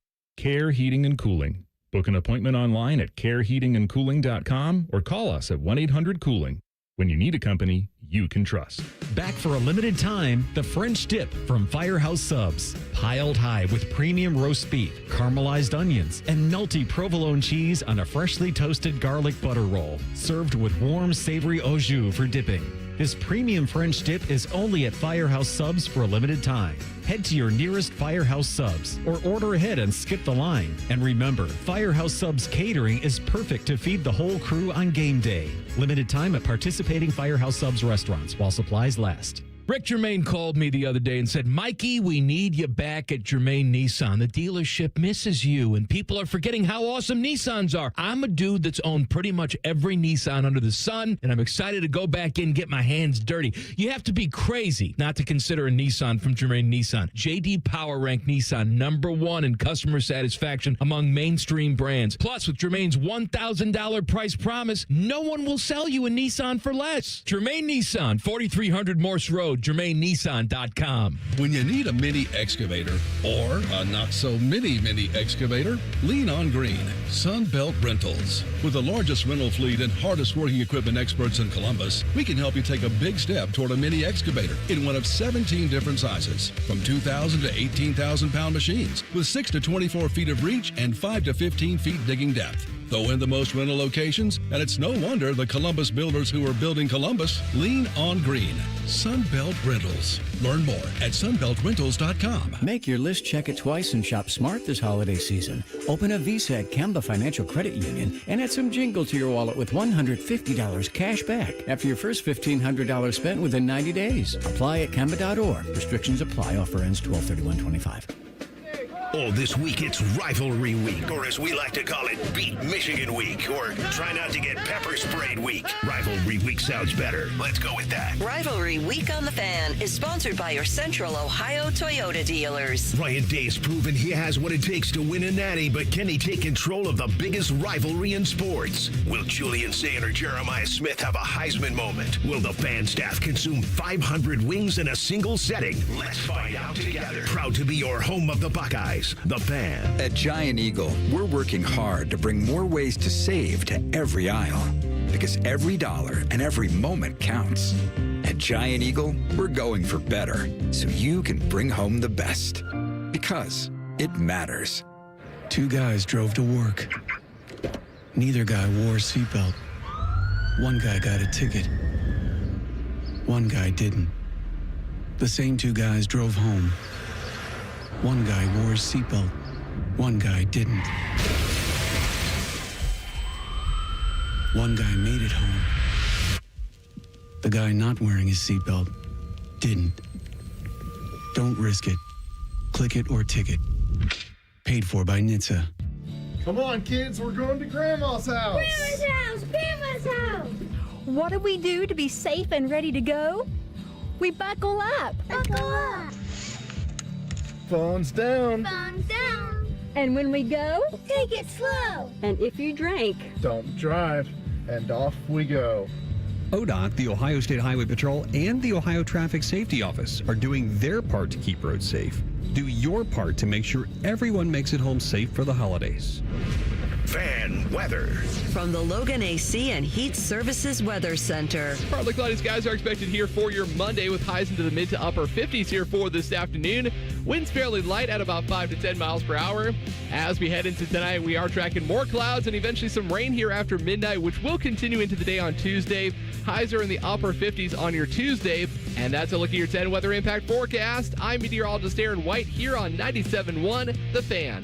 1, 2, 3. Football season is weird because we actually look forward to Mondays. It's Reaction Monday. Sponsored by the Roofing Guys. The Fan. Drink recommendations, movie reviews, sports discussion, and whatever the hell Reeser does. This is Bishop and Friends. Indeed it is, and we are proudly brought to you by our great friends at Diamond Seller, your true jeweler for over 78 years. Shador Sanders made his Browns debut on Sunday in the late window out in Las Vegas against the Raiders. He is the quarterback of record in the win. He's the first Browns quarterback to win his first career start since Eric Zier, October 30th, 1995. That is 30 years ago is the last time that a Browns quarterback won his debut. They went about it very differently. Zier threw for 310 yards and a touchdown, a 29-26 overtime win over Cincinnati. Shador was fine. He was more than fine in this game. I actually thought he deserved a ton of credit. Now, the 66-yarder to Staley was one that, that's a swing pass, but he hit it right on the screws. The throw to Bond that he made in the first half is one that we haven't seen a Browns quarterback make since Jameis Winston was there. I also thought from Shador's perspective, he didn't drift. They coached that out of him in a week. Last week, playing in the second half of that game, he would drift and took bad sacks. There wasn't that. He didn't take bad sacks. He did have the one interception where he got baited into throwing it, but other than that, I thought the ball was out pretty quickly. I thought it was relatively accurate. It could have been even more if Jerry Jeudy actually runs hard. If Jerry Jeudy doesn't play, Sanders has a better day, because there was that, and then there was the fumble that Jeudy has on a great completion where Sanders rolls to his right, finds Jeudy down the field, and then Jeudy I don't know what he gets the ball punched out like an idiot. I don't know if he's trying to set up a move or something. I don't know what was going on, but no, I thought the kid appointed himself very, very well, and to me is worthy of seeing him start again this week. They got the 49ers at home. I'd like to see that. Let's hear from him. Here's Shador Sanders on stepping up in his first start. Everybody starts different places, and like I say, just because I didn't get the summer reps, just because I wasn't in the best situation for me to be prepared to go out there and execute, from a summer standpoint, that's how life is. Everybody's not in everybody's not in the best situation, but it's no excuse. You got to go out there and perform. There's no choice, there's no question. Nobody cares if this was 1 week of prep. Who cares? So a lot of people want to see me fail, and that ain't going to happen. It ain't going to happen. Here he is on what he learned from his first start. I learned a lot. Mentally, I feel like I'm able to understand more.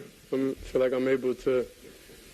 And the thing was, I was always great at understanding perspectives and stuff, because you got to really take a deep dive at how we grew up. When we grew up, my dad had us in a 30,000 square foot home. Then after that, he took us to go play ball in the inner city. After that, we transferred, and he moved us across town because he wanted us to get that dog in us, to have that mentality, to have that it factor in us. So then we went to charter schools, and I don't know if you're familiar with charter schools, and it's not the best, but you got a lot of different people from different situations that you got to be able to adapt to. So that's where all those core different things of being able to relate, being able to understand. But now, since I went through everything the past 6 months, it led me to a whole different understanding, and it led me in my own experience with God, with having faith, when nobody else can help you in your situation, but God, so that's why I'm truly thankful and I'm truly happy. And this is the first time I've never had stress, I did the work, I did everything I can in my power I was able to do. So the rest was left up to him. Now, Stefanski was non-committal post-game about if Shador would start this weekend at home against the 49ers. That's pretty typical for him. I really can't imagine a scenario how you don't start him Sunday. Yeah, there's not one. I mean, they'll have Dylan Gabriel probably out of concussion protocol, but there's plenty there's plenty that was done Sunday to make it an easy and they'll announce it today. I don't think anybody in their right mind expects it to be Dylan Gabriel, but I don't think anybody in their right mind expected Stefanski to say anything else. Yeah. We'll have to evaluate. Shador 11 of 20, 1 touchdown, 1 interception. Mm-hmm. That'll help. Or that'll get it. That'll do it in most games against a 2-8 football team. I had people that were asking me on social media Sunday, why isn't Channel 10 playing this game like they're 2-8 football teams. Yeah, I don't know if there was once they got word if Sanders was going to start, if they tried to switch it. When I was at Channel 10, it was always brutal, and the rule of thumb was if they're similar, go Browns. And maybe they just felt like the combination of Vrabel and all of that. But I don't even know if it's even that. We used to have a sales guy would come down and say, which one should we show? And that's the way that it used to go there. I don't know if it's still that way or not. I'll ask Dami. I'm not sure if that's the way that it was. But certainly he's done enough. Bake, what did you make of his first time out? So I tempered all of it with a grain of salt, right? Because it's the Raiders. Mm-hmm. And the Raiders are not a great team. And they obviously fired Chip Kelly this morning, which had nothing to do with Shador and their defense. But the Chip Kelly is gone from there, and I would guess more people are going to be gone from there. Max Crosby's a beast, though. He's ridiculous. There was some really good, and there was some bad. And I think that's what you expected with a guy making his first start as a rookie. He was way better than the previous week when he came in and played the second half. That is for sure. The 3 longest completions that the Browns have had all season were yesterday, 66, 52, and 39. He throws it down the field. Yeah, which is something they haven't done. The arm talent is definitely there. Yeah. Here's my thing with all of this, and I understand, and I'm a guy who liked Dylan Gabriel, and I think Dylan Gabriel's probably going to be in the NFL for a long time as somebody's backup quarterback or a multiple teams' backup quarterback. Dylan Gabriel's limitations, you can't change. No. The being short and the arm strength that's not up to par with some NFL quarterbacks and whatnot. Dylan Gabriel's limitations are not going anywhere. They are what they are. Shador's limitations, I believe, can at least be coached or worked on. And he seems like a kid who is willing to take coaching. And seems like a kid that's willing to put the work in. So the ceiling and the upside, and I think we all knew this all along, is obviously there with Shador. Yeah. So I don't know why you don't play him moving forward. Yeah, that's why. I coined it a lot. He's a lottery ticket. He's a 5th-round lottery ticket. If you hit, it's winning the lottery. You don't have to address quarterback. So he has that talent in him. That's why coming out of the combine, everybody still had him as the number 2 quarterback. It wasn't until all the meetings happened that started to shift, but evaluators had him going no worse than 35th overall in terms of overall talent on the board. One thing that has got to be discussed is Myles Garrett. Myles Garrett has 18 sacks on the season. We've played 11 games. He has 18 sacks. That's the most in NFL history through 11 games. Keep in mind, his team has three wins. That means that he's spending most games, teams running the ball in the second half. He's not pinning his ears back going to get the quarterback, and he has 18 sacks. Guys, in his last 5 games, an NFL record, 14 sacks in 5 games. No one's done this before. He's going to annihilate the sack record, and I think he's going to do it in 16 games. I don't think he's going to need the 17th. I think he's going to get it in 16. I'm actually a little surprised they didn't have him in at the end when Vegas was still throwing. I thought, good Lord, he could sack Geno 2 more times here in this last drive if you want to. He could easily have gotten 2 more sacks in that game. Something else about Myles real quick. After Shador, I believe it was he made the throw where he was rolling to his right and threw it downfield, and you see Myles on the sideline. Yeah, catch, with that look on his face. And they always say you can't fool the players. Yeah. The players understand, like, that's another reason I think you go with Shador, because the players know if Dylan Gabriel's in, that play is not happening. No, he's probably not looking there. And there's been plenty of stuff in the 22 that shows that Isaiah Bond specifically does get deep and is not rewarded because the ball isn't thrown. Now, that might have been what Dylan was coached. Get out of your hands quick. Don't turn it over. That could have been it. Who knows? Shador throws it down the field.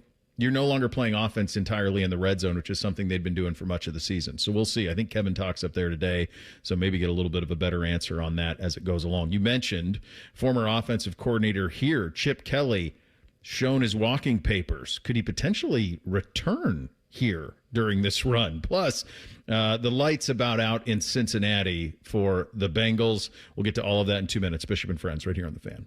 Twin Peaks is the best in the game. Here, your favorite drafts are poured at a frosty 29 degrees, and rare barrel-aged whiskeys are served just the way you want them. It's bigger game days and bolder fight nights. I mean, where else can you find a scratch kitchen that always comes in clutch every day from lunch to late night? Only at Twin Peaks, the #1 sports bar.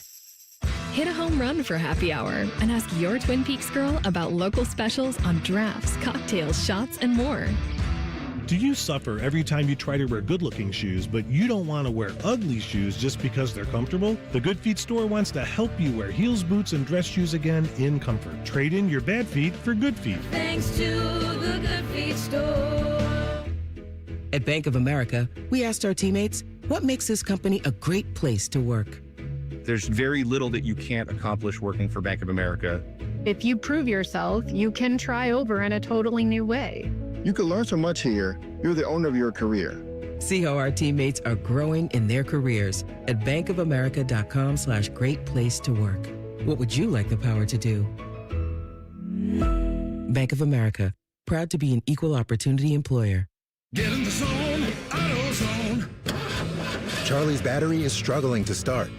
Not ideal before the tailgate, so he goes to AutoZone, Welcome to AutoZone. where a friendly AutoZoner tests his battery for free. Looks like he needs a new one, so he gets the Duralast battery. Have fun and stay warm. And he makes it to the tailgate early enough to get his favorite spot. Free battery testing and charging. No hassles, just help.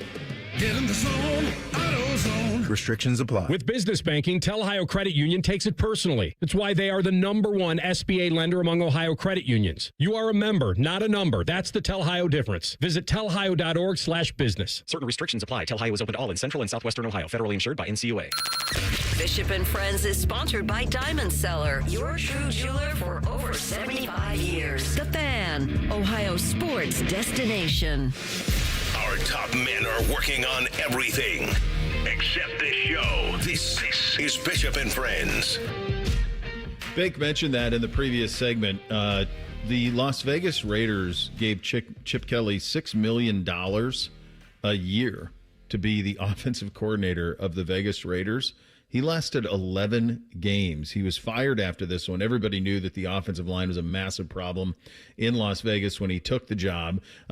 What happened yesterday was malfeasance. I mean, they just had no chance. Geno Smith had no chance. They really couldn't get anything going at all. It was coming on the heels of a game in which they threw it 50 times in a loss last time out. And so Vegas is 30th in total offense in the league. They're near the bottom for most offensive metrics. They have nobody at wide receiver at all. There's nothing to be scared of at all there. Chip did give a statement to Jay Glazer. I'm grateful for the opportunity with the Raiders. Bottom line in this league is you have to win. I really love those players. I'm a huge Geno Smith fan, and that was one of the best parts of this experience for me, working with Geno and those guys every day. But hey, got to win. I get it. Do you think he'll be back here as an analyst for the playoff? Yeah, I could see him. Just coming in, providing advice. I mean, I don't think it was, lost on anybody how he did as offensive coordinator at Ohio State last year.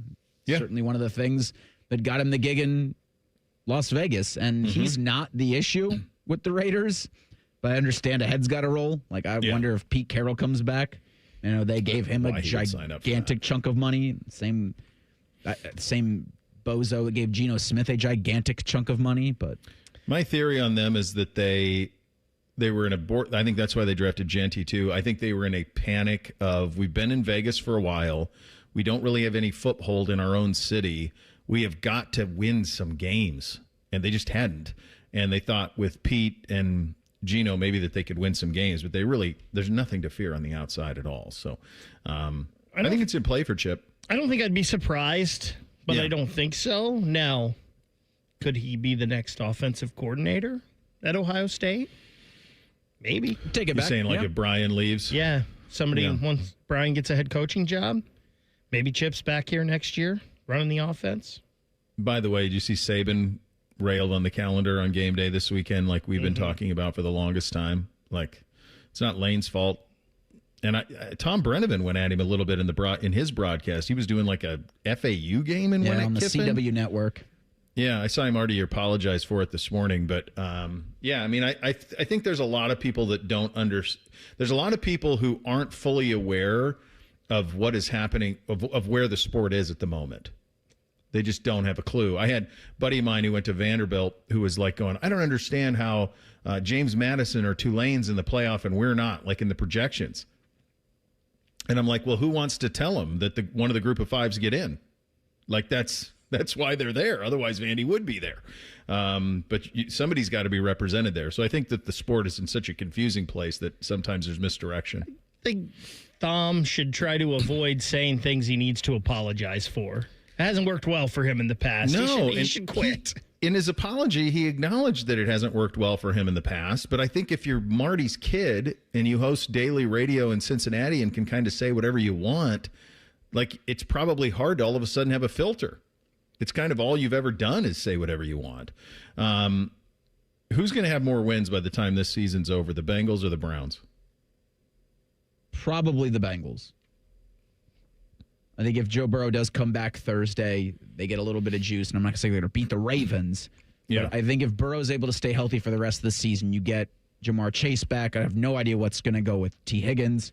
But yeah, right. I think there's a chance they get a couple, and they play the Browns for the last game of the season. That could be the one where both just lose out until that one, and winner gets the better record. I'm going to say the Bengals just because I think they've got the easier schedule, especially those last 3 games. Look the at Browns their next 3, though. I know, but the Browns have those kind of games all the way, except for the Titans and the Bengals. Yeah, who do the Browns have left? They've got the Bills, the Niners. Niners this weekend. I know they still have to play the Bills. So they've got the Niners, then the Titans. They're at the Bears, the Bills, the Steelers, at the Bengals. And the Bengals go Ravens, Bills, Ravens next 3. So which is pretty brutal. Very brutal. Then I think they get Arizona, Miami, and Cleveland. Right. They're look, at 9 and 8 now. I think you're cooked at this point. So you're just kind of playing out the string. It's probably too late. It definitely is too late. But the defense did play relatively well, and that's the standard for this team. The quarterback throws for 300 yards, and they score 26 points, and somehow that's some sort of a victory. Here's Zach Taylor on the defensive performance.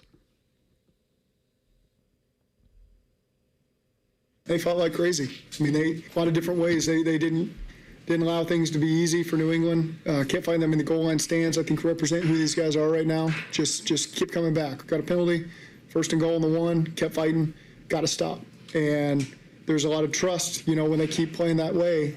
I factored in the 4th and 1. We didn't go for 4th and 1 kind of in our own field position. I think we're on the -40 and felt like we could pin them down in there and get a stop and get the ball back right where we just kicked it from. And so, again, I thought those guys fought for us, got a turnover, a pick 6, gave us some momentum early in the game, and just keep believing in those guys. They're going to keep fighting for us and finding a way.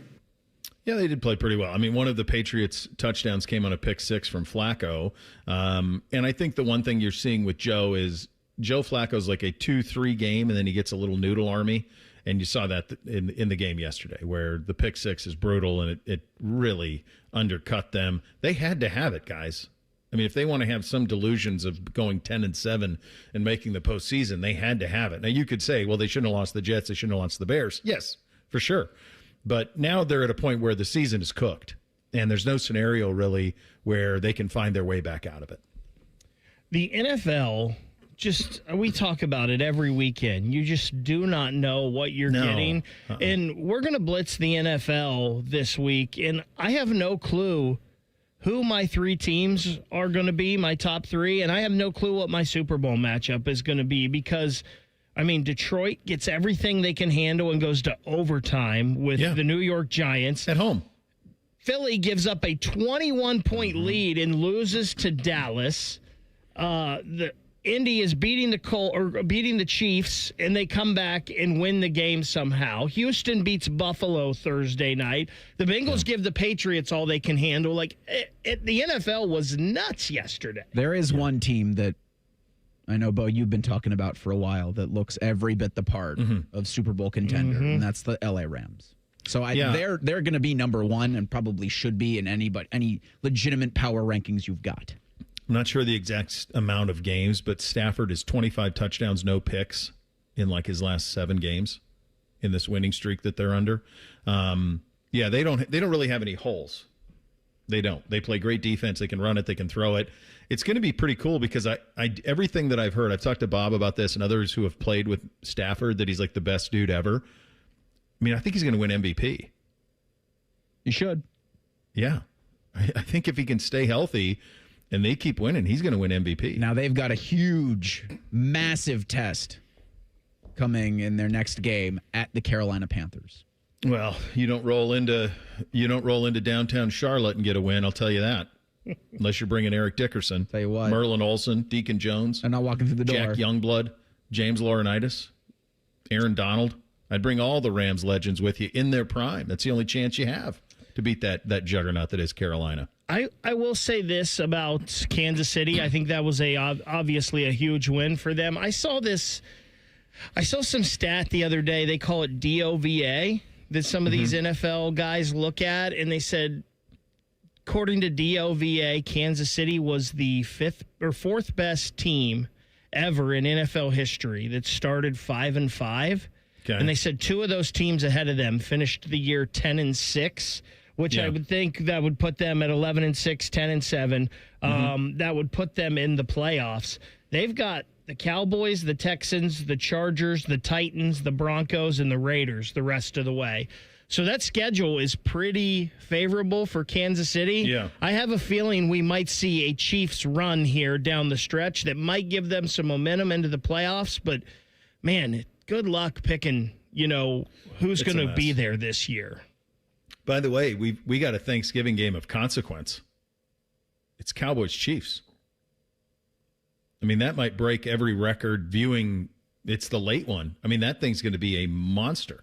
Pretty sure it's on Channel 10. That thing is going to be an absolute monster on Thursday.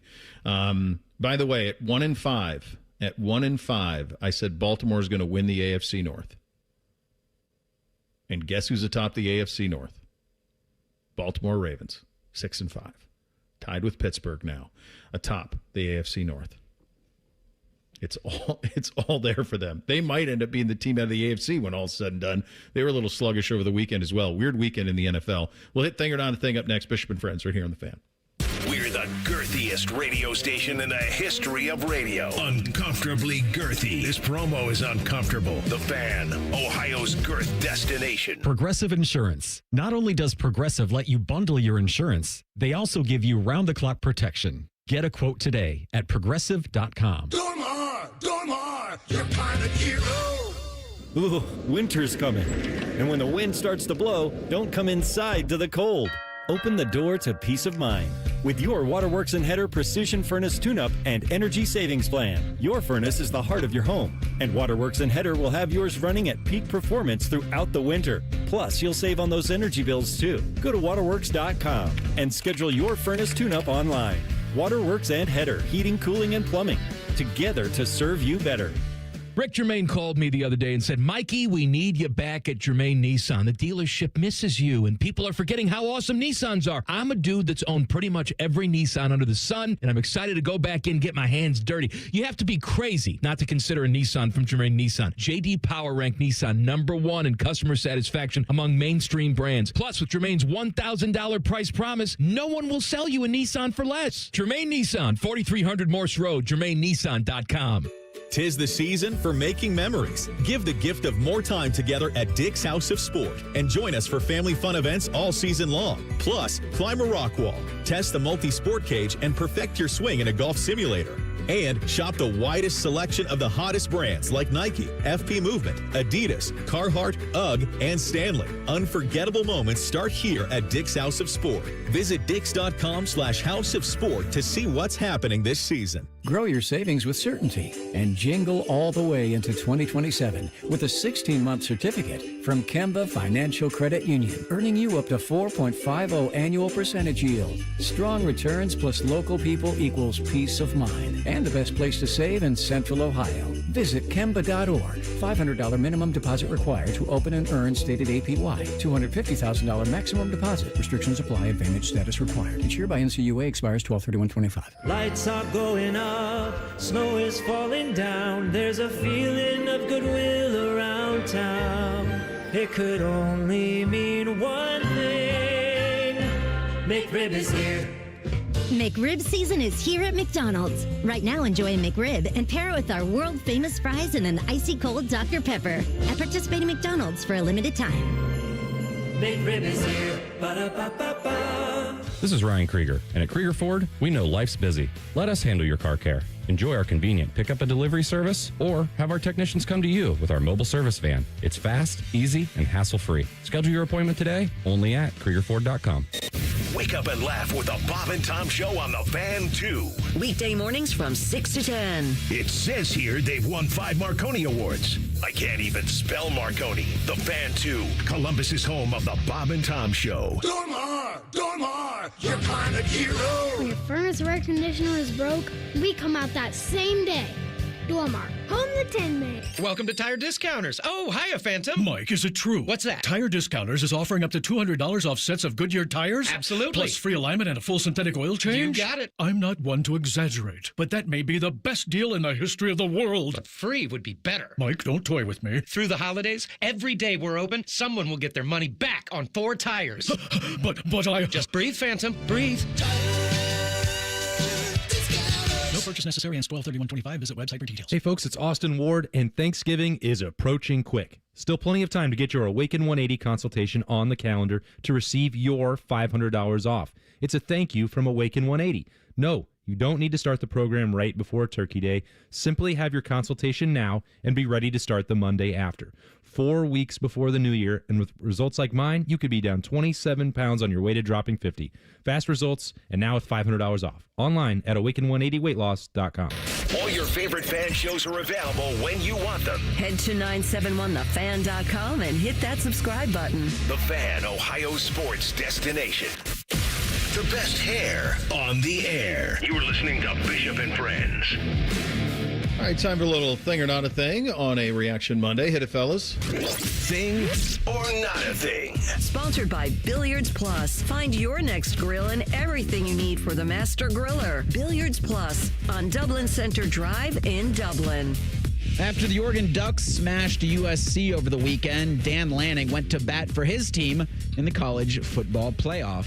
Well, we just played a really good team. We beat them. And a lot of times we play really good teams that become unranked all of a sudden. That's not our fault, right? Maybe it is our fault. But all we're worried about is playing the teams that we play and doing the job that we need to do. And we did that job today, right? I think proof's in the pudding, right? Played a good team. We beat them. Right, all we can do next week is try to do the same thing, right? And this conference is a really good conference. It's competitive, right? We didn't play Chattanooga State today, right? Like some other places, right? We competed. So, that being said, it's tough playing 9 conference games. It's tough playing in this league, and we got to take advantage of playing a good team today and attacking that. Thing or not a thing. So this is a lot of this stuff it's political stuff, right? Conference politics. All that this is, and I have to explain this all the time, the SEC just plays their cupcakes before the rival. So instead of playing Grambling in week 3, they play Grambling in week 10 or 11. That's it. That's all it is.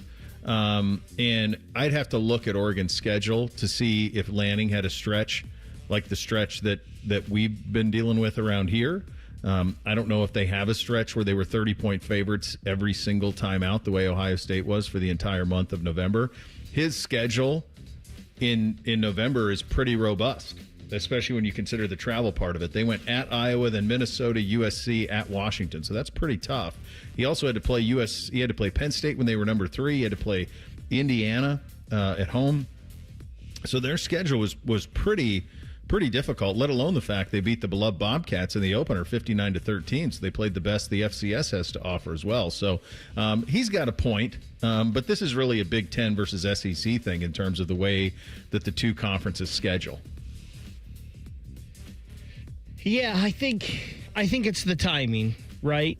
And we can talk all we want. Ohio State played Rutgers this week, and that's not Ohio State's fault, but the very bottom of the Big Ten has been really bad recently, and this year especially. And so, to Dan Lanning's point, it's not his fault Penn State didn't live up to their end of the bargain. if Oregon played Montana State this past weekend, it would be the same kind of thing. They played them at the beginning. I mean, I don't know. We can all talk about it, and we can all talk about the schedules and whatnot. Just go out there and prove your point on the field, and that's what Oregon did this week. They did. They took care of a USC team that had been climbing in the polls, that had been playing really well, and they honestly beat them pretty handily. That's what's the thing here, is Oregon got themselves another really nice data point on the resume. Yeah, every time USC would get it to a score, Oregon would go right back up 2. Like every time they got close, they responded. And the fact that they're doing so really without any of their wide receivers, like, put some little bit of respect on their name, because that is a squad that is that's got a lot of talent. They really do. And if those receivers can get healthy, they're going to be a problem in this playoff. And USC could not stop them at all. The only thing that stopped Oregon in that game was Oregon and mistakes and penalties. USC had no shot of stopping that Oregon offense. None. No. On Sunday, Florida State announced head coach Mike Norvell will return for a 7th season in Tallahassee. Questions about his job security reached a boiling point after a really bad 21-11 loss to NC State on Friday that dropped FSU to 5-6. The Noles need a win at Florida Saturday to reach bowl eligibility. University President Richard McCullough, AD Michael Alford, and Board of Trustees Chair Peter Collins said they were in, quote, complete agreement that changes are needed for our program to improve, end quote. Adding, quote, Coach Norvell embraces our support in that process and agrees that success must be achieved. He continues to demonstrate an unwavering belief in this program's future, and so do we, end quote. ESPN's reporting says more resources will be placed into recruiting and the roster. Changes will be made to the personnel department to allow Norvell the best chance to succeed. Had FSU moved on from Mike Norvell, the school would have had to pay him about $54 million in buyout money, about $76 million if you include the staff thing or not a thing. And there's the real truth at the end. So you can tell me all you want about how they're in complete agreement and he embraces the support. I covered Florida State for 6 football seasons. They don't have these resources. Period. When they gave him that contract because they were fearful. You know why they gave him it? Because Alabama was sniffing around Mike Norvell. They ended up going with DeBoer after Lanning said no, but it was Norvell who was on the list, and then FSU's, oh my God, we got to pay him. So they paid him. They can't write that check, let alone the check it would take to hire the next guy. So they're stuck. They're stuck. I don't know what happens to programs like this in Clemson over the next 5 to 10 years. I really don't. Not without equal television revenue. So this is kind of, I think, what their future. I mean, the Florida State-Florida game is like 5-6 versus 3-8. There was a time that was the game of the year in college football in the mid-90s, was FSU-Florida. Winner played for the national title. Hell, they played each other for a national title in 96. I saw somebody, I think it was On 3, I just saw this a little bit ago on the Twitter machine, did an article about this, and it said Florida State really isn't saving $62 million with keeping Mike Norvell, and I believe they were talking about, and I want to go back and read this article, but I believe just from the headlines and what it looked like, the little bit I glanced, is they were saying that this is actually going to cost Florida State more in the long run. With them being a losing program and a program of irrelevance. Mike Norvell this is his 6th season at Florida State already. He's 76-48. He's only had 2 winning seasons. Yeah. And now one of them was a really good season, obviously, and they lose their quarterback and they get kicked out of they don't make it into the college football playoff. Yep. And who knows what would have happened that year. Obviously, they got smoked by Georgia. After that, who knows what would have happened in a college football playoff for them? But I don't know if Mike Norvell's any good.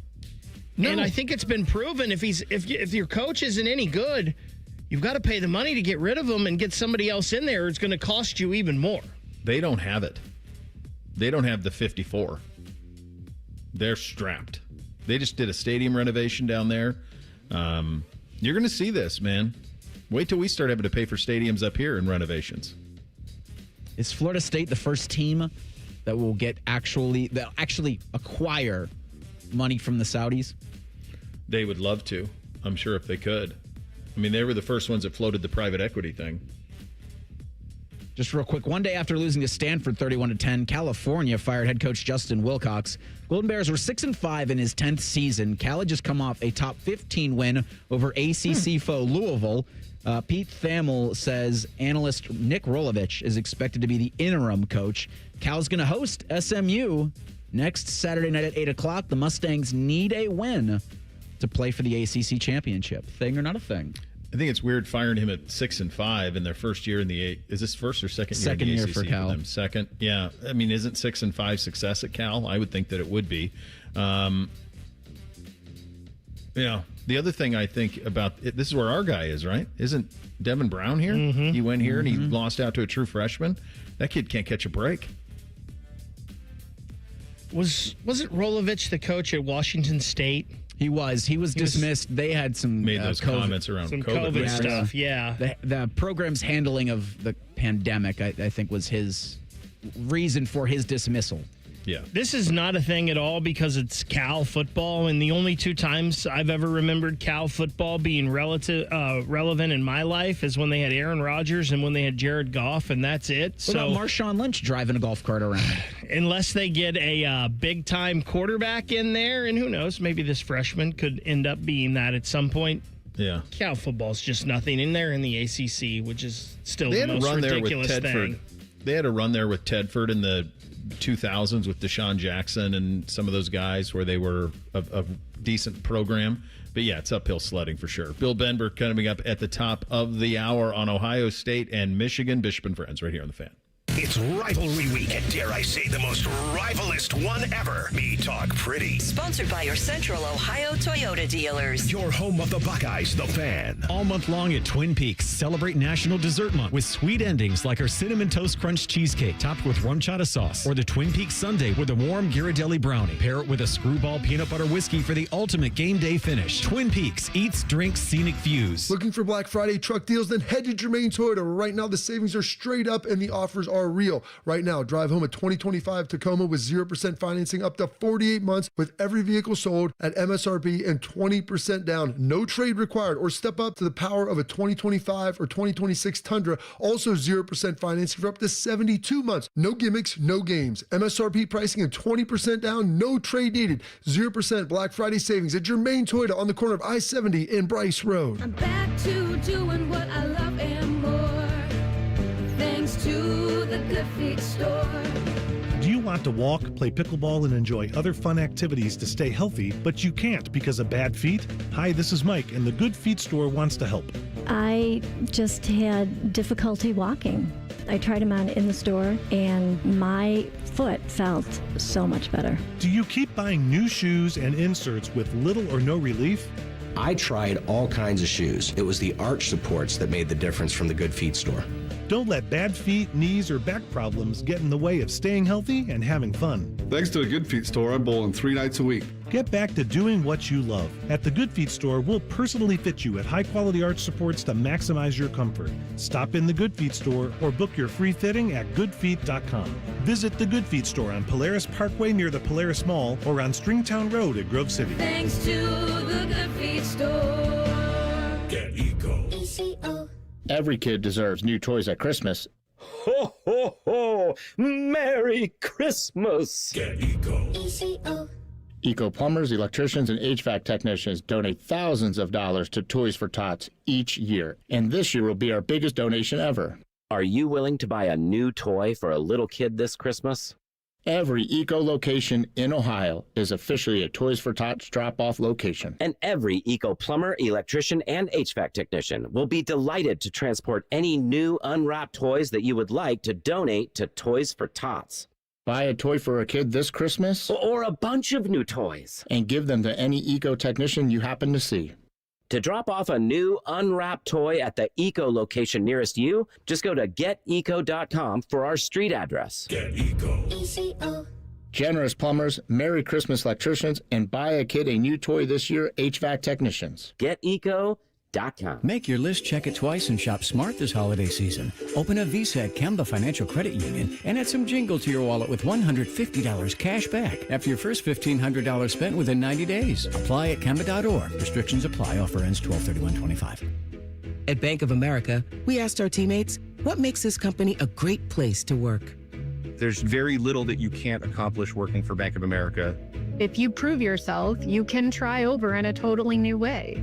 You can learn so much here. You're the owner of your career.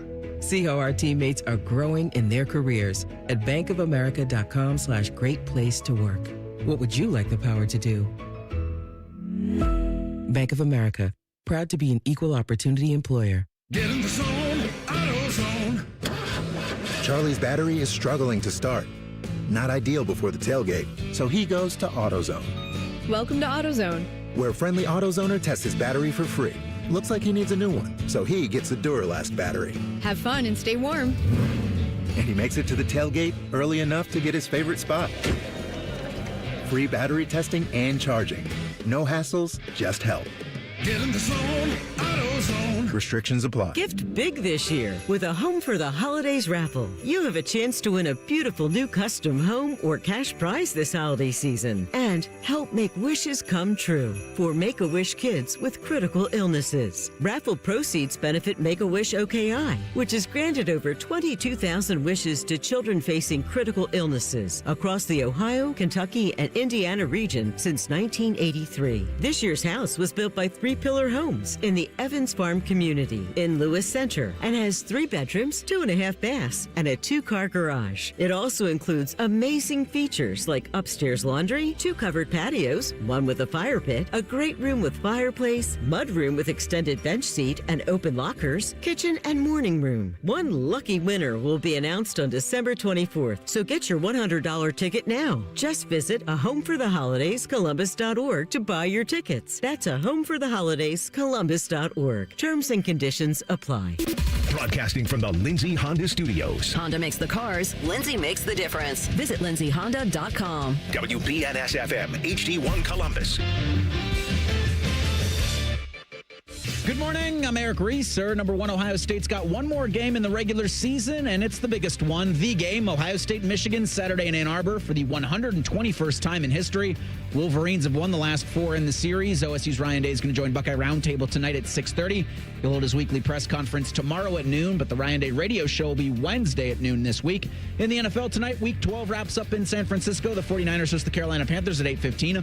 In college hoops, 5-0 Ohio State hosts Mount St. Mary's tomorrow night at 6:30. You can hear that game on the Fan Tuesday at 5:30. The Ohio State women's squad's in the Bahamas for the Pink Flamingo Championship Tournament. Buckeyes play Belmont right now. You can hear that game over on the Fan too. That's 1460 on the AM dial. And the Blue Jackets wrap up a 4-game road trip Monday in Washington against the Capitals. Jet Greaves looks to get the nod in net. Face-offs at 7 o'clock. You can hear Blue Jackets hockey tonight on the Fan, Ohio's sports destination. After putting up with Tom Tiberi for a decade, the broadcast gods gave Bo these two. This is Bishop and Friends. We talk about this in July and we talk about it in August, and the reality of it is, for us, when you do this job, you blink and it's Michigan week. I don't know how it happens. I think it's the routine of it all. And you just go through it and the games stack, and all of a sudden you find out that it's upon you, and it's Thanksgiving and it's Michigan week, and it's all kind of jammed in here. And really over the last decade, these have been the best games in college football the majority of the time. There's been a lot of number 1 versus number 2s. There's been a lot of 2 teams in the top 5. Like, all of these things have stacked year after year after year. And so we're kind of accustomed to it now after a stretch before that maybe wasn't quite so good. But it's been a very good rivalry over the last decade, one that the Wolverines obviously have been in control of the last 4 times out. So for some national perspective on this, we turn to our good buddy Bill Bender. Other sporting news, he joins on the Bryan Heating and Cooling Systems fan guest hotline. Ryan Day's in one of the most odd spots you'll be in college football, and it's really a spot in history you couldn't be in, and that is he has the model program in all of college football. He's the reigning national champion, going for back-to-back national titles, and it kind of feels around here his whole season comes down to Saturday. Yeah, well, I mean, he has a higher winning percentage than Newt Rockne. It's pretty good. Yeah, it's not bad. But as I try to tell my editors and everybody I work with at Sporting News, the number we remember in Columbus and they remember in Ann Arbor is what's your record against Michigan? Everybody knows 7-0 who we're talking about, 9-1. I honestly don't know Woody's record. I probably should, which is terrible to come on here. But Woody and Bo, the record in the 10-year war and all those things. So that's part of the legacy. But in this new world, I think it's different now. And that's what I'm still struggling to accept, that, you can still lose that game and win a national championship. But I'll say this, Bo, the focus – you could tell. He came out right after the Rutgers game, and they didn't waste any time asking about it, and he didn't waste any time answering it. It seems like they're ready to go. I think and this is why I wanted to have you on today, because I think what your experience is as a national college football columnist at the Sporting News, juxtaposed to a man who lives in Central Ohio, because you're right. It's not a must-win nationally. It's not. Ohio State's going to be, they could still play in the Big Ten championship. We just lived this last year. The ultimate goal is to win a national title. They can do it. But that around here, it's different. And I think that's the kind of the pull and tug that's being done on the sport at the moment, in that this is a crazy weekend across the sport, none more crazy than here. Everything's still at stake in all the conferences. You can still chase those national titles. But it still does matter here and up there who wins this game. Yeah, and that's the thing. Like, if I would have, back in high school or whatever, said, okay, listen, Ohio State's going to lose to Michigan but win a national title, you said that's not possible. How do you compute that? Even though it did happen with Florida and Florida State in the BCS era.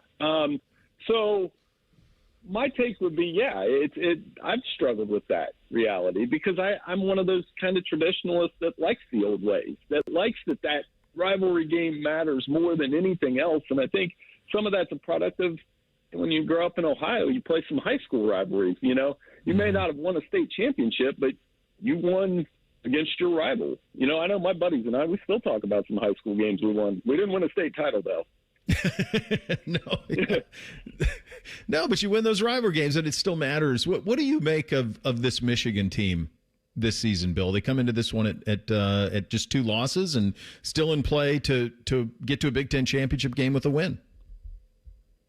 Yeah, I think the key for Michigan in this game is really going to be Bryce Underwood. You look at the losses, the USC loss and the Oklahoma loss, and the offense was kind of ordinary, especially in the passing game. He had a 50% completion percentage in those 2 games. The running game, without a Justice Haynes, they're down to their 3rd running back. We'll see if Jordan Marshall plays. The defense isn't quite what it was last year. I've watched enough of them to know that, they don't have Graham and Grant in the middle.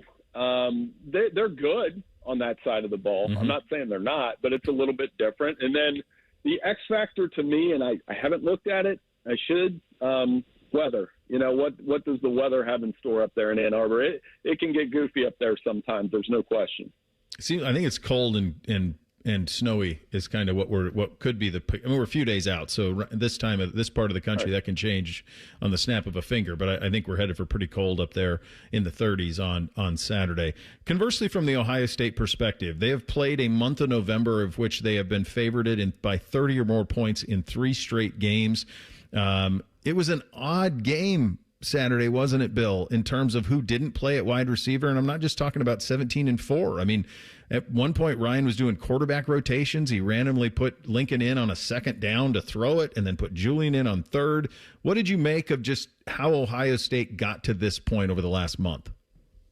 Well, I don't know how much gamesmanship was involved for next week with that, but you would anticipate with the receivers, there's going to be a lot of attention on rather Carnell or Jeremiah around the field. The bigger key was the running game, though. Bo Jackson really stepped in. He's really filled a void there. And in this game, that's the first stat I've always looked at. The team that very rarely does the team that rushes for fewer yards win this game. So Ohio State, I'm not saying they need to run it every play, or anything like that. And obviously, you want to use your receivers, but the running game is always a factor in this game. There's no question. Yeah, it does, and I think sometimes that's a detriment in that, and I think Ryan would probably even admit that now post-game, that maybe we were trying to prove something or whatever. And I just hope that they play to who they are. And I think most people around here who are most obviously lean scarlet and gray kind of hoping that too, because I think the defense has a chance to be the best defense that's ever played around here. And that's saying something, Bill. That's the X factor for me too. It's not even an X factor. That's the factor. This Ohio State defense is the difference in this game to me. You know, if running game wins it, so does defense. And this is, they're just nasty. I said that every week. And they just seem like a team that Rutgers scores a touchdown and they're angry about it, you know. And I'm sure, you know, all of these guys are nice college athletes and nice kids and all that. But they're nasty on the field. And I think that's one thing, you know, how can Michigan consistently, you know, I don't think they can get away with what they did last year with the kind of run 3 yards and get away with 6 completions and win a football game. That's not going to happen. And, you know, can you force a couple mistakes out of Bryce Underwood? If they do, they'll be in good shape.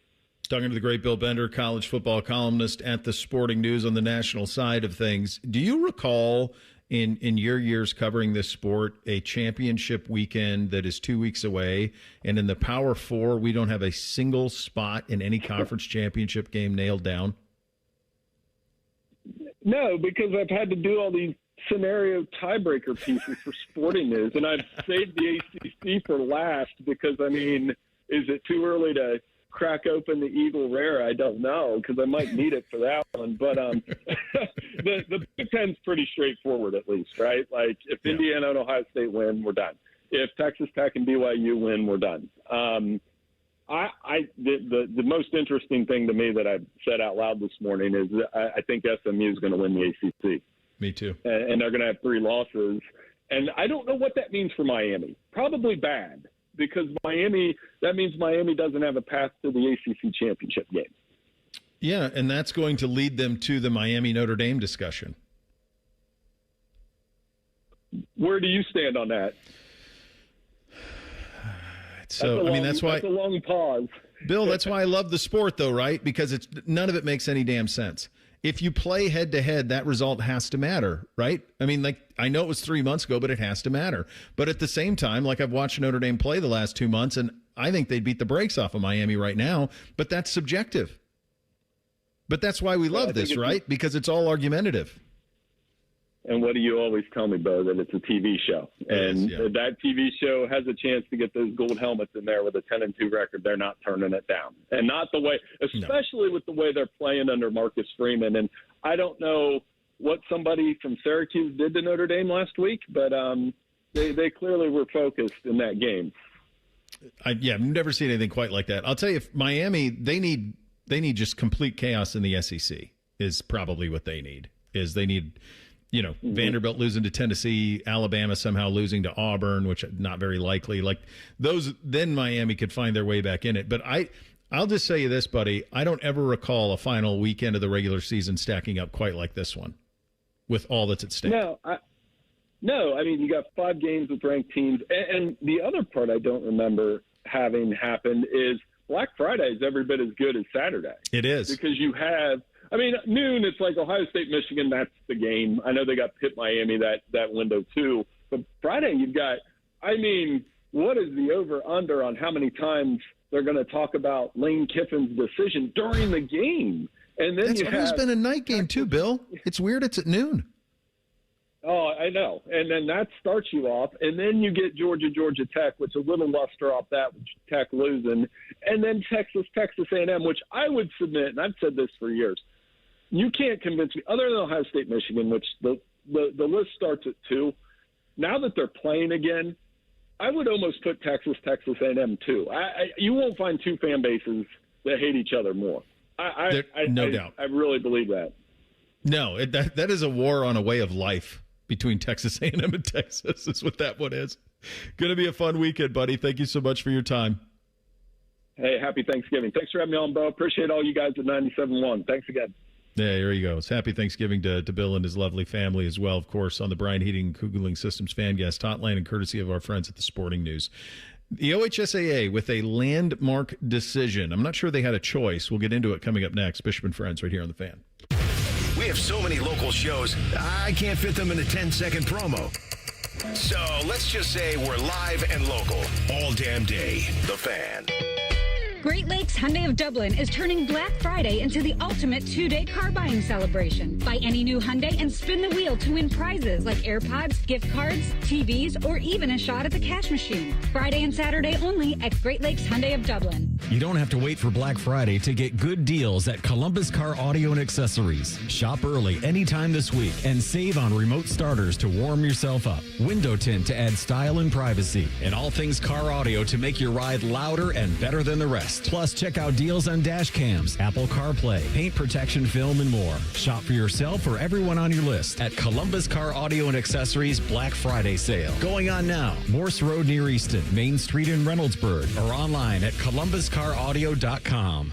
Skyline's Mac and Cheese 3-Way is back. This time with white cheddar cheese and creamy cavatappi pasta. Try a Mac and Cheese 3-Way with Skyline's original chili or their new chicken chili at participating Skyline locations for a limited time. Save a good deal more with Meijer Black Friday deals every day of the week, November 23rd through the 29th. Kick off your holiday gift shopping in style with shoes for the whole family. Buy one, get one for just $1. Enjoy all your holiday favorites on an Element 65-inch smart TV for only $199.99. And build holiday memories with 30% off select Lego playsets. Plus, Yankee Candle products are buy one, get one for $1. Black Friday deals all week. That's the happy holiday good life at Meijer. Exclusions apply. See all deals in the Meijer app. Diamond Sellers bringing the world's finest jewelry to you at our annual holiday gala December 4th through December 6th. Celebrate the season of sparkle with up to 25% off for 1 weekend only at our Sawmill Road and Easton locations. Visit diamondseller.com/gala to learn more. Did you know that Byers Airport Subaru is the oldest Subaru retailer in the entire country? And just like a veteran quarterback, we've been delivering winning drives for generations right here by the airport. During the 2025 Subaru Share the Love event, trade in your car for a new 2025 Subaru Outback for 0% for up to 36 months, and Subaru will donate $250 for every vehicle leased or purchased this month. Kick off your next adventure at columbussubaru.com. Subject to credit approval, financing offer term up to 36 months on 2025 Subaru Outback. Cannot be combined with any other incentives. See dealer for details. Offer ends 12/1/25. The Jackets hit the road for a battle with the Washington Capitals. Live fan coverage starts Monday night at 6:30. Sponsored by Atlas Butler Heating and Cooling. Proud to be your flagship home of the Columbus Blue Jackets. The Fan. Hey friends, Beamer here. Thanksgiving, as we know, is right around the corner. And what better way to say thank you than $500 off to a thinner, healthier you? Now through Thanksgiving, Awaken 180 is giving our great listeners $500 off your program. Visit them online at awaken180weightloss.com. Hey, football fans, it's November in Ohio, and you know what that means. It's time to face that state up north in a battle to claim forgotten funds. Join us in the statewide challenge and visit com.ohio.gov/radio to help support Ohio's takedown of Michigan. The state with the most searches wins. Who knows? Unclaimed funds could help you buy a seat to the big game next year. Claim your money today at com.ohio.gov/radio. Two guys drove to work. Neither guy wore a seatbelt. One guy got a ticket. One guy didn't. The same two guys drove home. One guy wore his seatbelt. One guy didn't. One guy made it home. The guy not wearing his seatbelt didn't. Don't risk it. Click it or ticket. Paid for by NHTSA. Fan weather. From the Logan AC and Heat Services Weather Center. We're looking at a mix of clouds and sunshine here for your Monday with highs into the mid to upper 50s here for this afternoon. Winds fairly light at about 5 to 10 miles per hour. Heading into tonight, we're tracking more clouds and eventually some rain arriving after midnight, which will continue into the day on Tuesday. Highs are in the upper 50s here on your Tuesday. And that's a look at your 10 weather impact forecast. I'm meteorologist Aaron White here on 97.1 The Fan. The only thing better than watching football is talking about it. So we invented Reaction Monday. Sponsored by the Roofing Guys. The Fan. If you love a good pie analogy, think of the cap as a pie. And once you take out one piece, there's less left for the next guy. Then this is the radio show for you. You're listening to Bishop and Friends.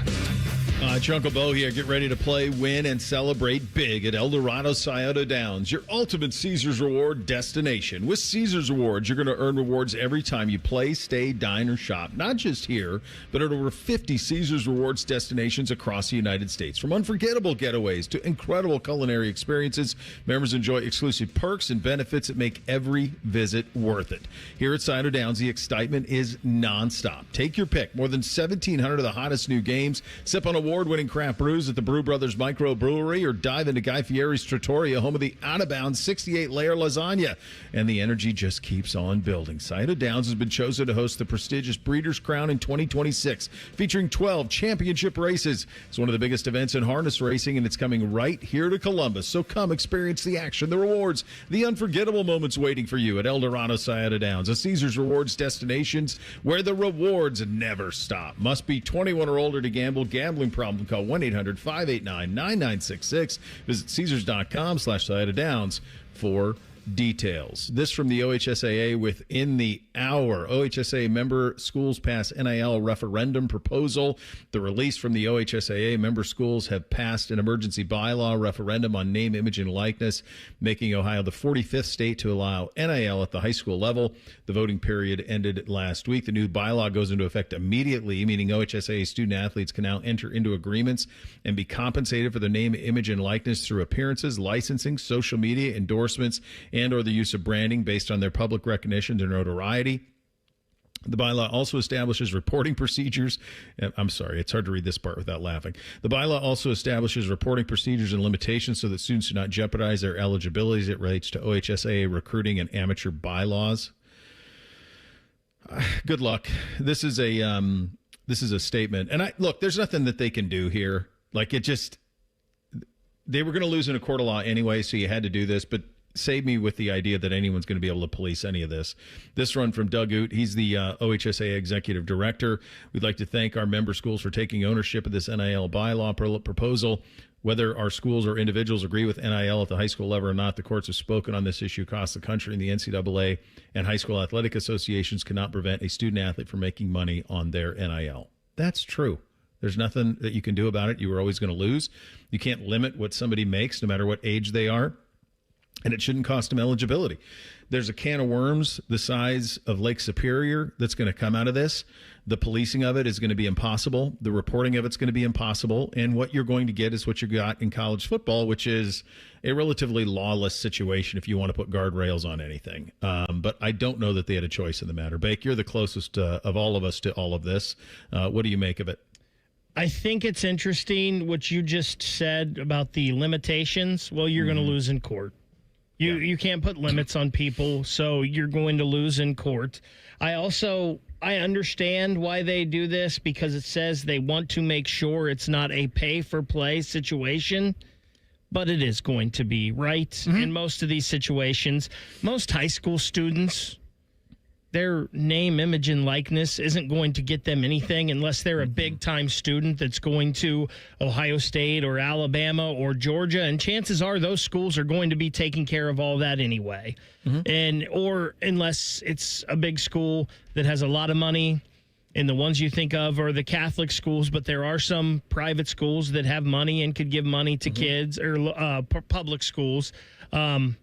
You think of automatically in Ohio, you think of like the Moelers, the St. Ed's, the Hobans, schools like that. You're like, well, they already recruit. They're going to do this anyway. And maybe they will. I think the most interesting thing in all of this is 247 schools declined to vote. So that tells you they don't agree with it. They would have voted no, probably, but there's nothing they can do. Just like Doug Ute said, the courts have spoken, so this was going to happen. I wonder if, because it was the school principals who cast the vote, if at this time of the year, because principals are doing so much anyway, they're just like, oh, yeah, forgot about that thing. Like, I'm doing 30 different other things. I don't really have time to vote for something that, it's not that the vote doesn't matter, but the vote didn't matter. Yeah, I think that's what it is. I don't think they forgot. I think they were just like, we don't agree with this, so we're not signing on. This is going to keep guys like Darren Peterson from playing high school basketball at Huntington Prep and in California, and instead he could have played, all 4 years in the state and been a Mr. Ohio basketball and led his team to a state title the way LeBron had done before. And Jerry Easter's a Toledo kid who ended up having to go to a private school in Indiana, and now he's at USC. Like, that's another one. The kid at UA who had to go. I mean, think about that. Like, that's unheard of 10 years ago. A UA kid leaving UA to go to Florida to make money on NIL and then coming back to play for the Buckeyes the next year. So it's going to eliminate a lot of that stuff. You'll be able to keep those players in-house. It is going to lead to an even bigger gap in the private versus public debate. Hoban, which, by the way, got it put on him big time this weekend at Walsh, schools like that are going to incentivize players to come, and you are going to see cash for play. It's going to happen at the Ignatius. I mean, I think about St. Ignatius, which has fallen on some hard times in Northeast Ohio from a football standpoint since Chuck Kyle, the legendary coach, retired up there, and St. Ed's has kind of jumped into their wake as the powerhouse. Well, Ignatius has got a lot of money. And if they want to start throwing it around, they can. If you think about a public school powerhouse like Massillon, which, by the way, hell of a job out of you, Big Nut, taking care of business over in Zanesville in that game. How about that? Yeah, it was awesome. But you think about the open enrollment that Massillon has and the way that they're going to be able to take full advantage of that. So, but think of the teams I just mentioned. Those are the teams that you've been hearing about forever. I mean, just like, think of a school like Kettering-Alter. Like, think about Alter. If they decide, yeah, we want to get back to winning state championships every year, a couple of alumni decide, yeah, that's important to us. So that's where this is all going to go. I think the basketball side of it is where the big money's going to be. But you know what? You're already seeing that a little bit. Think of this kid who Ohio State just signed, the 5-star kid, Anthony Thompson, the kid from, I think he's originally from like he's Lebanon, down near Cincinnati. Lebanon. Yeah. Well, he's up at Western Reserve in Northeast Ohio because they can compensate him. You think about Spire Institute. You remember LaMelo Ball? Now, they're not playing for OHSAA. They aren't governed by the OHSAA, but you already had institutions in the state that were doing this. And now you're just going to have it on a much, much bigger level. And I think it'll keep the talent in state rather than having it leave. And I just think you'll see an even bigger gap. You're going to have situations now where there's going to be places in this state where people care a lot about football and basketball that are going to make sure that, I mean, just think what LeBron could do at St. Vincent St. Mary if he wanted. He's worth $1 billion. If he had $10 million towards $5 million, hell, $1 million towards roster building at St. Vincent St. Mary, what he could do. I mean, that's where you're headed, is there. But that's not what it's going to be, Bo, right? It's going to be legitimate. Yeah, it's going to be, social media work, commercial. It's going to be all that kind of stuff. If we've learned anything in college athletics, it's that none of it's policeable. It's just not. All of the Marion local kids, who, by the way, 76-game winning streak gone this weekend. All the Marion local kids are going to be making appearances at the local Subway. It's okay. It's cool. That's all you need. Imagine how excited the Lachey household. He's a St. Henry guy. Yeah, how about that? Yeah. The Hoyings, they're St. Henry guys. Like, so for folks who don't know, Marion local hadn't lost since what, like 2020? I think it was 2021, I believe. Yeah. And 76 straight games. Yep. They had won. 76 straight wins. St. Henry put it to them. Yeah, they did. So some of this stuff is going to stay the same. Some of it will change. I mean, I even think about a sport the boys play, not that they're in this vicinity, but like if you have a kid who plays lacrosse at Upper Arlington who signed a letter of intent to go to Cornell, and some uniform supplier or stick supplier wants to throw a bunch of stuff their way as an endorsee, well, away you go. I mean, that's all what's in play now is all of that type of stuff. Baseball, all of it. It's all of that type of stuff that's now going to be out there for them. One other thing I wanted to mention here before we get to Shelly time in a couple of minutes. Bernie Kosar is being discharged today. That's awesome. A week ago this weekend, I wasn't sure he would get to Monday. And a tragedy up there with a 21-year-old man who had a strange terminal illness that and his family donated his liver to Bernie. Bernie found out on Sunday By Monday morning, he was being prepped for a liver transplant, and something they thought he would maybe be in the hospital for a month. He's being discharged. Like, if you missed, they did it on ESPN, Find It. They did it. Jeremy Schaap went to Cleveland and did the story on he went from thinking maybe I got 72 hours to live to now he's being discharged. That's a wild thing to wrap your head around.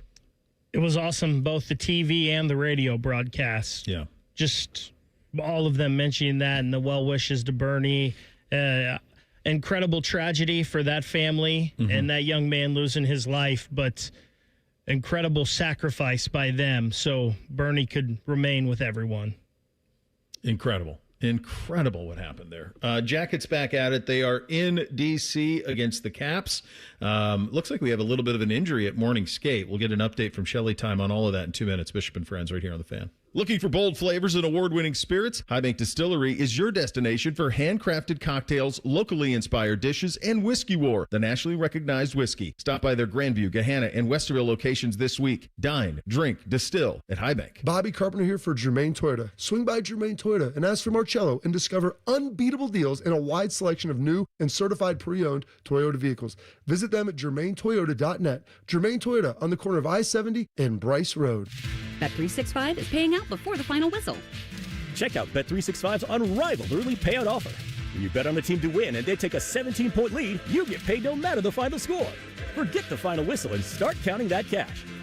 Hold up. You get early payout on parlays, too. Download the app and see why it's never ordinary at Bet365. Gambling problem? Call 1-800-GAMBLER. 21 plus only. Must be physically located in Ohio. T&Cs apply. At Bank of America, we asked our teammates, what makes this company a great place to work? There's very little that you can't accomplish working for Bank of America. If you prove yourself, you can try over in a totally new way. You can learn so much here. You're the owner of your career. See how our teammates are growing in their careers at bankofamerica.com/great place to work. What would you like the power to do? Bank of America, proud to be an equal opportunity employer. Get in the zone, AutoZone. Charlie's battery is struggling to start. Not ideal before the tailgate, so he goes to AutoZone. Welcome to AutoZone, where a friendly AutoZoner tests his battery for free. Looks like he needs a new one, so he gets the Duralast battery. have fun and stay warm. And he makes it to the tailgate early enough to get his favorite spot. Free battery testing and charging. No hassles, just help. Get in the zone, AutoZone. Restrictions apply.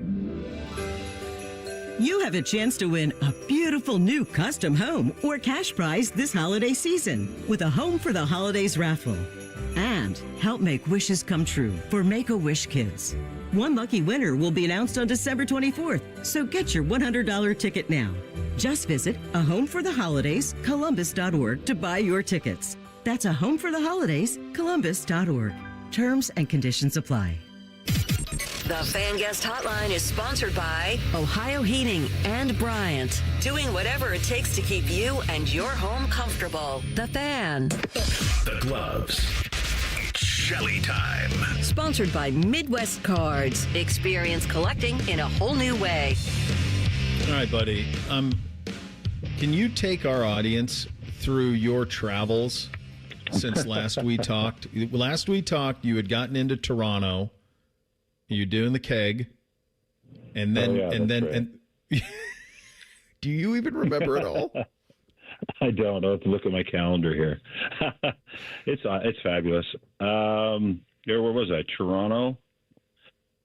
Were we in Winnipeg, then Toronto, then So we had Detroit at 1:00, and then I booted home to watch my son's game in Columbus on Saturday night. Caught the end of that, and then we had a nice school event yesterday morning, and then there's a direct from Columbus to L.A. Because the game Ottawa-L.A. for Monday Amazon Prime is in L.A. So I took the direct, nice little flight from Columbus to L.A., and then I'll take the direct tomorrow morning back home for the Blue Jackets game. What a week. Toronto, this is after tonight. Yeah. Toronto on Wednesday. Then you enjoy your turkey, and then fire up the Friday for Pittsburgh at home. Two beautiful games, Toronto-Pittsburgh this week. I love that the NHL scheduler does. I feel like we get this a lot, around the Thanksgiving holiday. It feels like we get the Wednesday, Friday home games, and they're two of my favorite ones. The Wednesday, and we'll get to it on Wednesday, but I love that they do that for them. It feels like the Jackets get taken care of with that schedule a lot. So it's going to be a really fun week. It would be more fun if you go into it with a win against the Caps tonight. And I know you're out in Los Angeles, but we do have some news in D.C. The Kirill Marchenko left midway through the team's morning skate in D.C. with an apparent injury. This according to our buddy Jess Svoboda, who says Evason said he's being evaluated right now, and we'll see if he can play tonight. What do you make of that? I think that there's been a lot of teams have been hit hard with the injury bug, and for the Blue Jackets, Goodbranson and Jenner have been out, two key pieces. And now this is a big one if he hits the shelf. I think he's been dealing with something. I think a lot of these players have been to this point. With the early season kind of getting going here. And the way he plays. I mean, he plays pretty physical for a guy who's a highlight reel when it comes to putting up points. We'll see. I mean, that means Chinnikov's probably going to move up in his spot, which would be a great opportunity for Yegor. And right now, it's just stay with the same game plan, get the goaltending, and you're right. Find a way to get points. That's what they have to do with these injuries right now. So we'll see with Marchenko. He'll be a big loss, but that's obvious. But, that now there's a team concept within this group that doesn't rely on one or two players to win a game. And I think the teams that have that can get through short-term injuries. So hopefully all of these, Jenner and Goodbranson get back hopefully at some point here soon. And then Marchenko, hopefully it's not too long. Well, it's a separator, right? I mean, this is what separates the teams who are playing in April and March and the teams that don't quite get there. It's the organizational depth because everyone's banged up. I mean, everybody's got injuries, so you got to be able to survive it when you do. And this one tonight, with it being a divisional game, only adds to it. And the fact that they're a point below you in the standings further adds to it. Sounds like it's going to be Elvis and net as well tonight. Jode, what are your thoughts on that? I think it's good. I think for Elvis now, he's got to find some rhythm. I think that there's a little bit of him that probably thinks he deserves more, but I think it's something where he has to earn more. And, it's when you're a professional athlete, or I don't care what you're doing in life, when you sit back and wait for it to come your way because you think you've earned it on your previous play or previous work, until you figure out that you have to re-earn it or earn what's in front of you and you're in a competition and the guy you're competing with is playing really well and they're getting victories and points, you have to get to a point where you say, all right, this is on me. I have to figure out how I come in and help this team win a game. And it's not a hero. It's not going to be a hero. It's going in to stop the puck, stay away from, like the other night in Winnipeg, he's distracted by Jonathan Toews in front of the net. He gives him a poke, and the shot comes and it goes in. Those are things that's not what he's in there for. He's in there to get in front of the puck and control the play when he can, and control the rebound. So I think it's a little bit of a reinvention time for him. You know what I mean? Like where it's like Jets doing this. It's your opportunity tonight to get in, and if you win, maybe you get to play a few games in a row and hopefully he just comes in and settles in and plays the game and they get the win. Yeah, it's not like it's a talent problem. He's got that. It's the rest of it, and we'll see how he responds to all of it. I was listening to Dean's postgame from the game in Detroit, and he really didn't want to give any time to this notion of something that's kind of become a little bit of a trend, taking leads into the third, having leads into third, and then giving it all up and then being forced to overtime. Now, we've won some of these. We ended up losing the one over the weekend. And he was like, that's something you guys talk about. It's nothing I'm concerned about. Should he be concerned? And if not, where is that sentiment coming from Dean? Excuse me, every team, I don't care, even the Colorado Avalanche, who have one regulation loss on the season, there's something that they can do better. There's an area where that needs to be improved on. And for the Blue Jackets, it was the power play still could be better, but the penalty kill, now they seem to have figured that out. That's because, to me, the goaltending has helped out. Every team has a push in the third period when they're down. That's how it's going to be. They're going to take more risks. And the other night, I thought that the Blue Jackets played well enough to win. They should have won that game.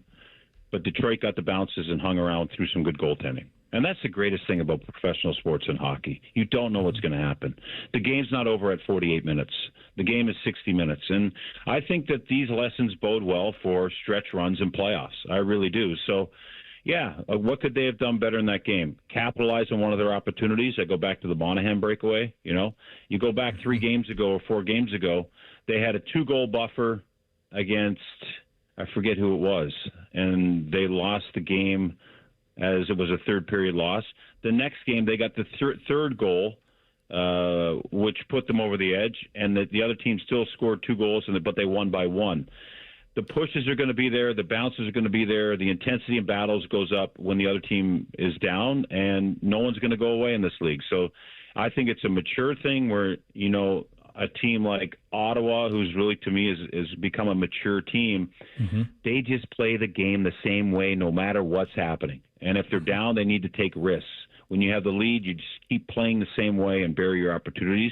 And I think it is the next step for the Blue Jackets to have that maturity within games to just continue to play the same way. No matter what line you're on, no matter what's going on at the time, no matter how many points you have, you just keep playing the same way.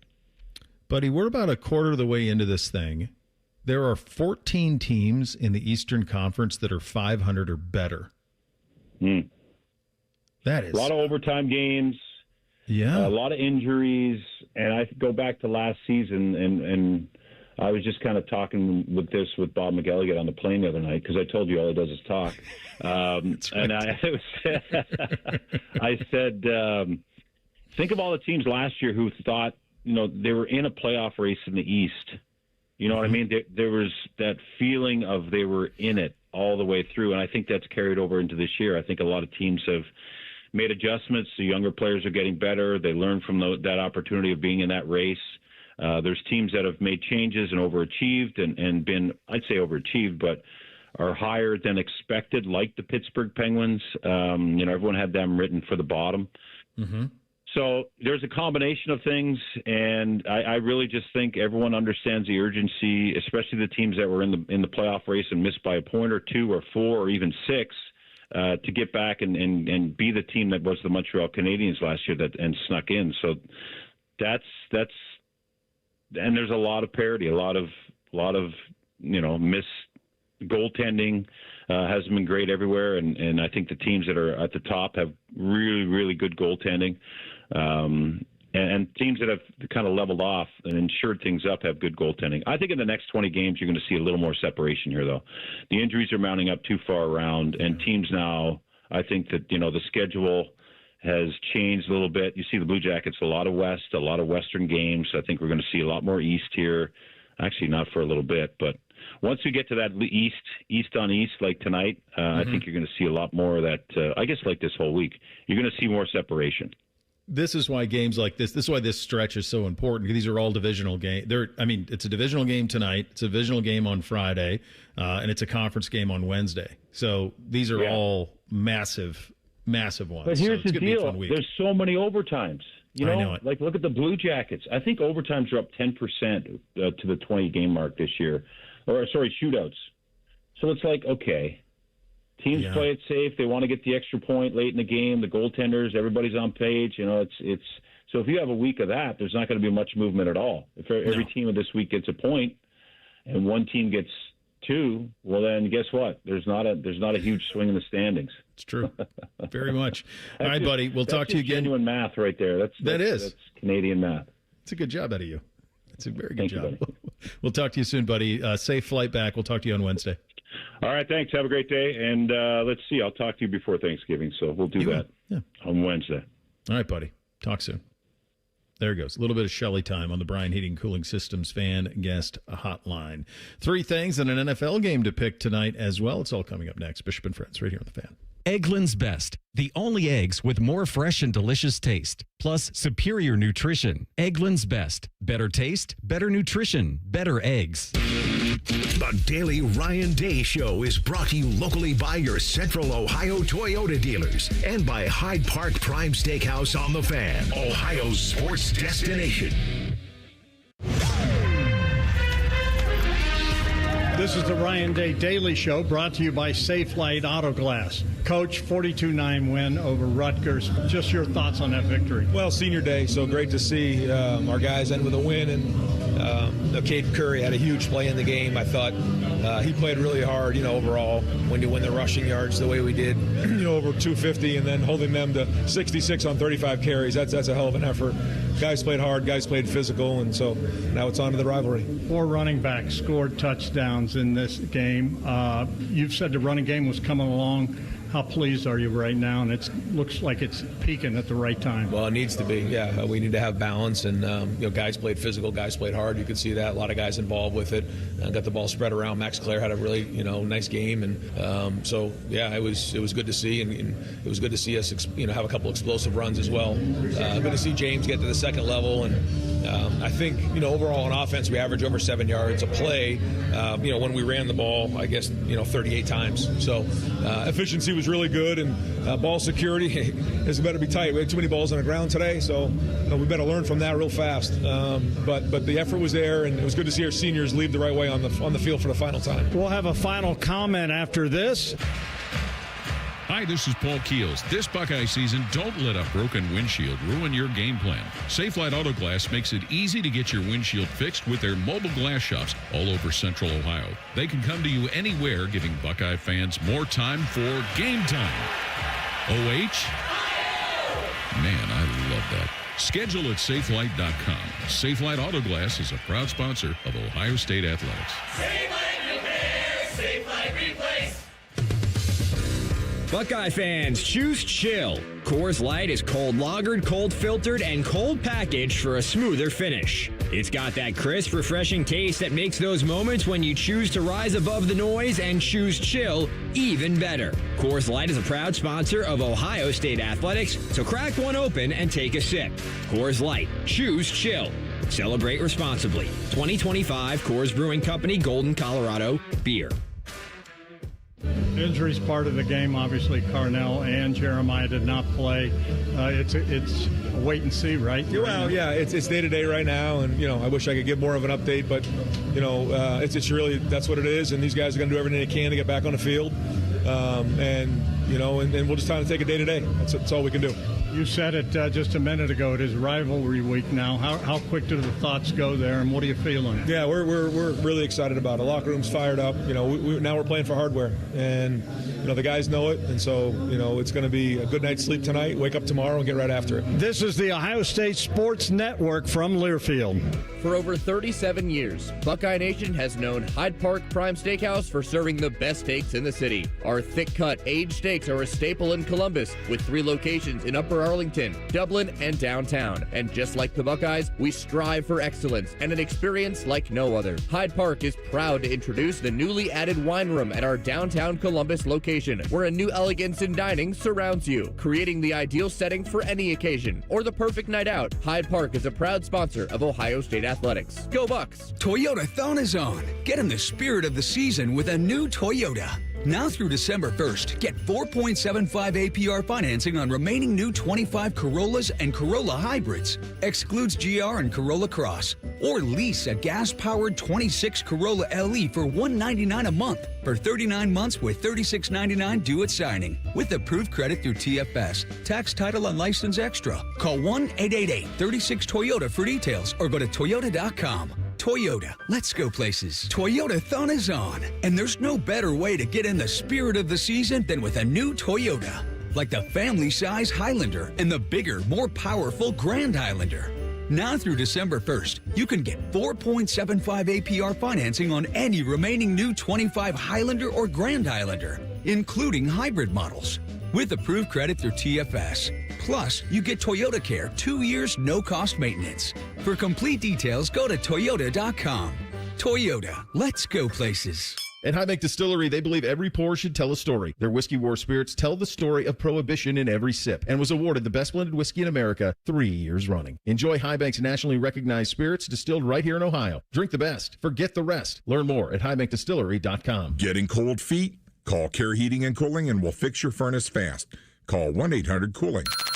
Bishop and Friends is sponsored by Diamond Seller, your true jeweler for over 75 years. The Fan. Fan, Ohio sports destination.